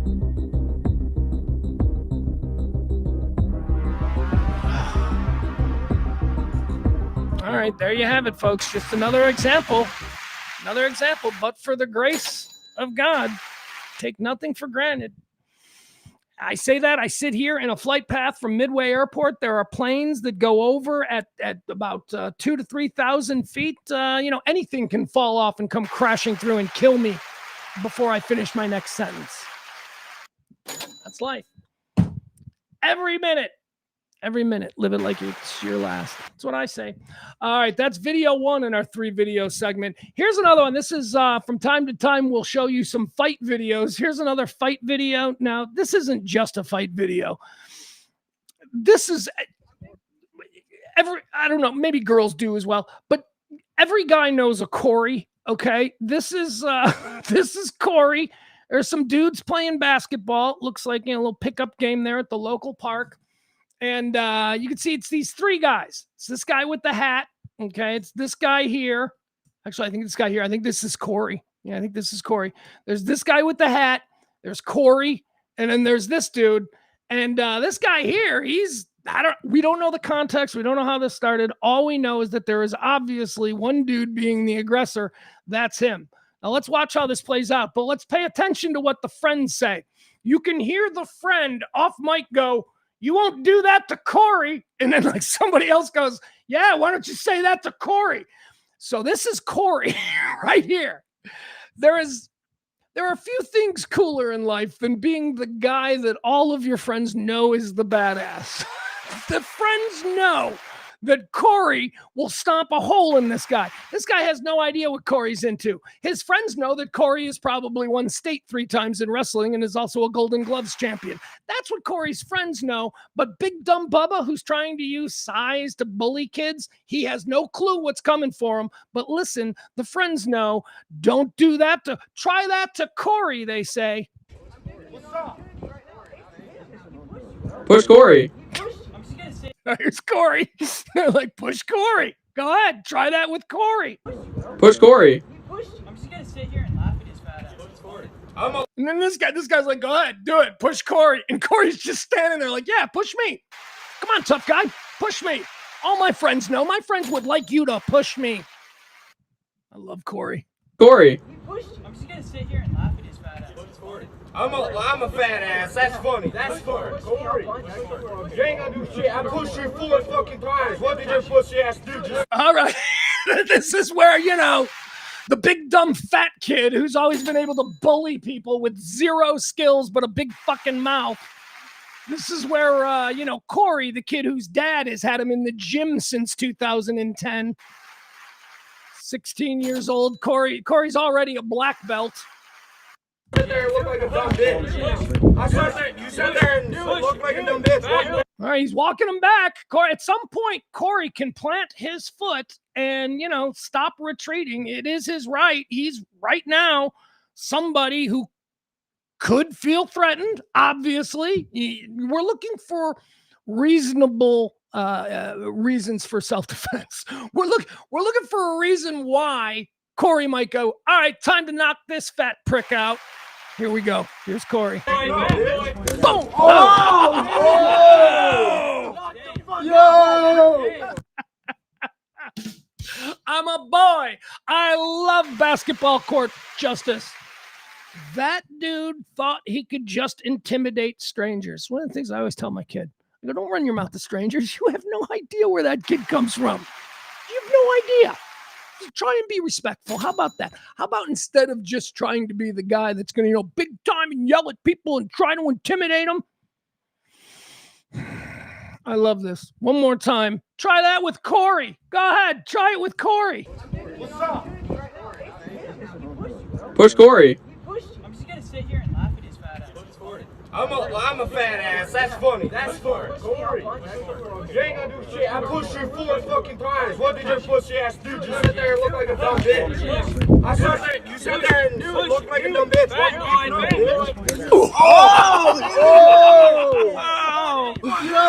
Corey. Corey's out there regulating. Corey is my man of the day today. That dude was a bully. That dude overstepped. And the minute that dude's chest touched Corey went, he hit me. Bam! And that's how it happens. That quickly. Mind your tongue. Stop being a bully. Stop being a jerk off. Because there are Coreys out there. I do like, my favorite thing is that the friends all knew. The friends were like, do that to Corey. Hey, try that with Corey. We've all known a Corey. All right, the third video that we're going to show today is a nice one. This is really nice. Now, last week I told you about... hold on.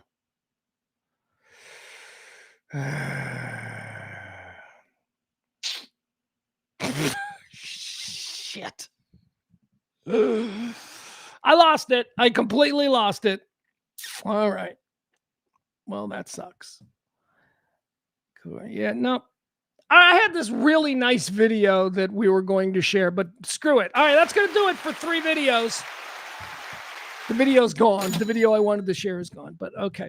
All right, now let's move on to Can't Beat Fun at the Old Ballpark. This is the way I wrap each show, at least for the last couple of weeks. But before I do, I would like to one more time say, ain't nobody tipped the show in weeks. So if you want to help us out, seriously, I'm just doing this because... well, I love doing it. And by the way, also, Peter. Is Peter okay? Peter was a regular tipper, and his absence has really, well, now I'm more concerned about real things, but please help the show out. Let's not go another 5 days without anything. And by the way, Barney, I know. Thank you, Barney. Thank you.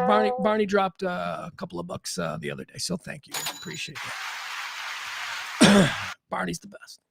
He's not the best. He's one of the goods. You're all goods. The regulars in the chat room are my goods, my chickens.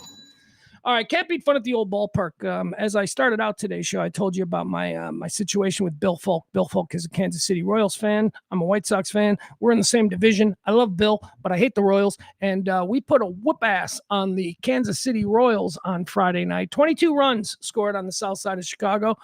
Oh, that place is electric. But I've been telling you about this. Look, it's fun. And it's fun because it's my team. And if you're a Guardians fan, or if you're a Twins fan, or a Kansas City Royals fan, or a Detroit Tigers fan, you don't think it's fun. You think it's lame. But whatever. Chicago White Sox have a pitcher who went through Tommy John a couple of months ago. He's out for the season. And most of the time when this happens to certainly a pitcher, but even everyday position players, they don't stay with the team. They come around every now and again, but mostly they're off-site and they're rehabbing and they're doing their own thing. In the case of Mike Vassell, after he had his Tommy John, the players were like, can Mike stay with the team? Because apparently he's super funny. He keeps everybody really loose, and he is now known as the dugout wizard because he has a wand. I've told you this. He's tapping people on the head, and then they go up and hit home runs. And you think I'm crazy, except that it happened multiple times on Friday night. Now, granted, everybody was hitting home runs on Friday night. 22 runs were scored. But here, I want to show. Hold on, I thought I lost it. Here, watch this one. This one came from Friday night. Here's another. I've shown you in the past. I showed you. Was it Murakami? I think he gave Murakami. He had been in a bit of a hitless streak, a slump of about 3 or 4 games. And so he hit him with it. And Murakami did the whole, Jesus, that whole thing. He played along. And then he went up and hit 2 home runs in that game. This was Friday night. And we know this happened because this happened on live TV because Mike Vassell is now mic'd up during White Sox games. Mike Vassell wears a mic down there in the dugout, and anytime the broadcast crew wants to hear what kind of nonsense Mike Vassell's getting into, they put him up live in a little box. It's incredible. Anyway, watch this. This happened. Here comes a homer.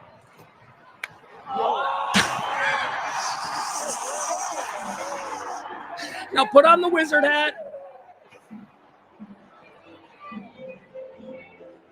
And there's the home run. Mike Vassell out here predicting home runs again. All right. Oh, I didn't share that. I'm sorry. Sorry, guys. We got to show that again. Jeez. Shared on my end, but then I saw on the monitor that it wasn't sharing. All right, here you go. Again, predicting a home run wizard. So again, there's one example from Friday night. There's another one here. This is Jacob Gonzalez, I believe. He was up to bat. Mike Vassell was having a conversation with. I'm not sure who he's having a conversation with here, but this is the exchange as it went down during Friday night's White Sox game. Again, the wizard in the dugout. Here, right now. It's very rare you have the Pope and a wizard on the same team. Oh, by the way, that needs to be the context for that is that earlier in the day on Friday, former White Sox catcher and beloved Southside icon A.J. Pierzynski went to the Vatican and had a private meeting with the Pope because the Pope loves A.J. because the Pope is an A.J. fan. Anyway, the Pope revealed on Friday that he is, in fact, watching the White Sox games, and he's very excited about the season, and he's praying for us, which is good. So that's the context of this. Beat fun at the old ballpark. You heard it. They're sitting in the dugout. He's like, it's rare that you have the Pope and the wizard backing a team. And then the other guy goes, Pope, say a prayer for Jacob Gonzalez to hit a home. And he hit a home run 2 pitches later. It's magic. Baseball is fun. Baseball is fun. Now, there is one other thing that I want to show you. We're gonna read. All right, so here. This, I've already shown you. I showed you this a couple of weeks ago when it happened. It's Chaz Chisholm and the very unfortunate at-bat that he experienced a couple of weeks ago. Watch this. There you go.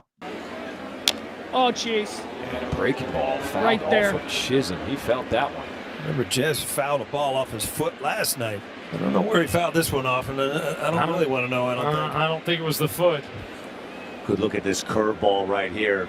See Jazz Oh, hits yeah. right on the top of it. Oh, that's why. Oh, That jeez. one will have you singing at a high pitch in the shower.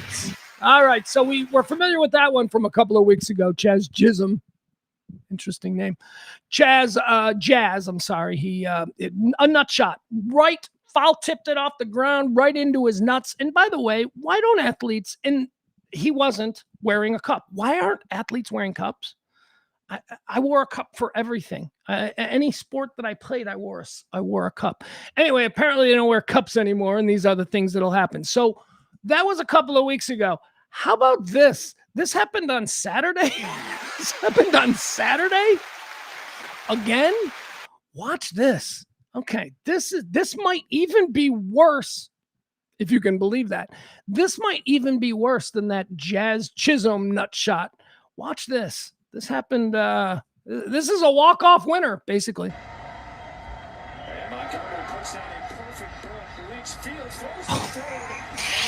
Okay. All right. We're going to slow it down and you're going to see it a little bit better.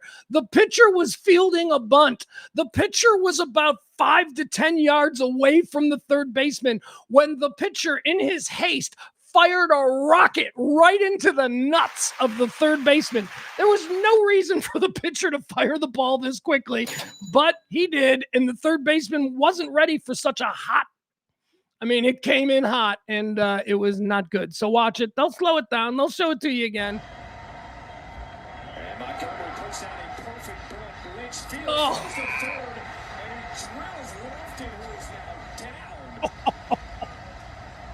That was just a great bunt by Braden Montgomery. Oh. And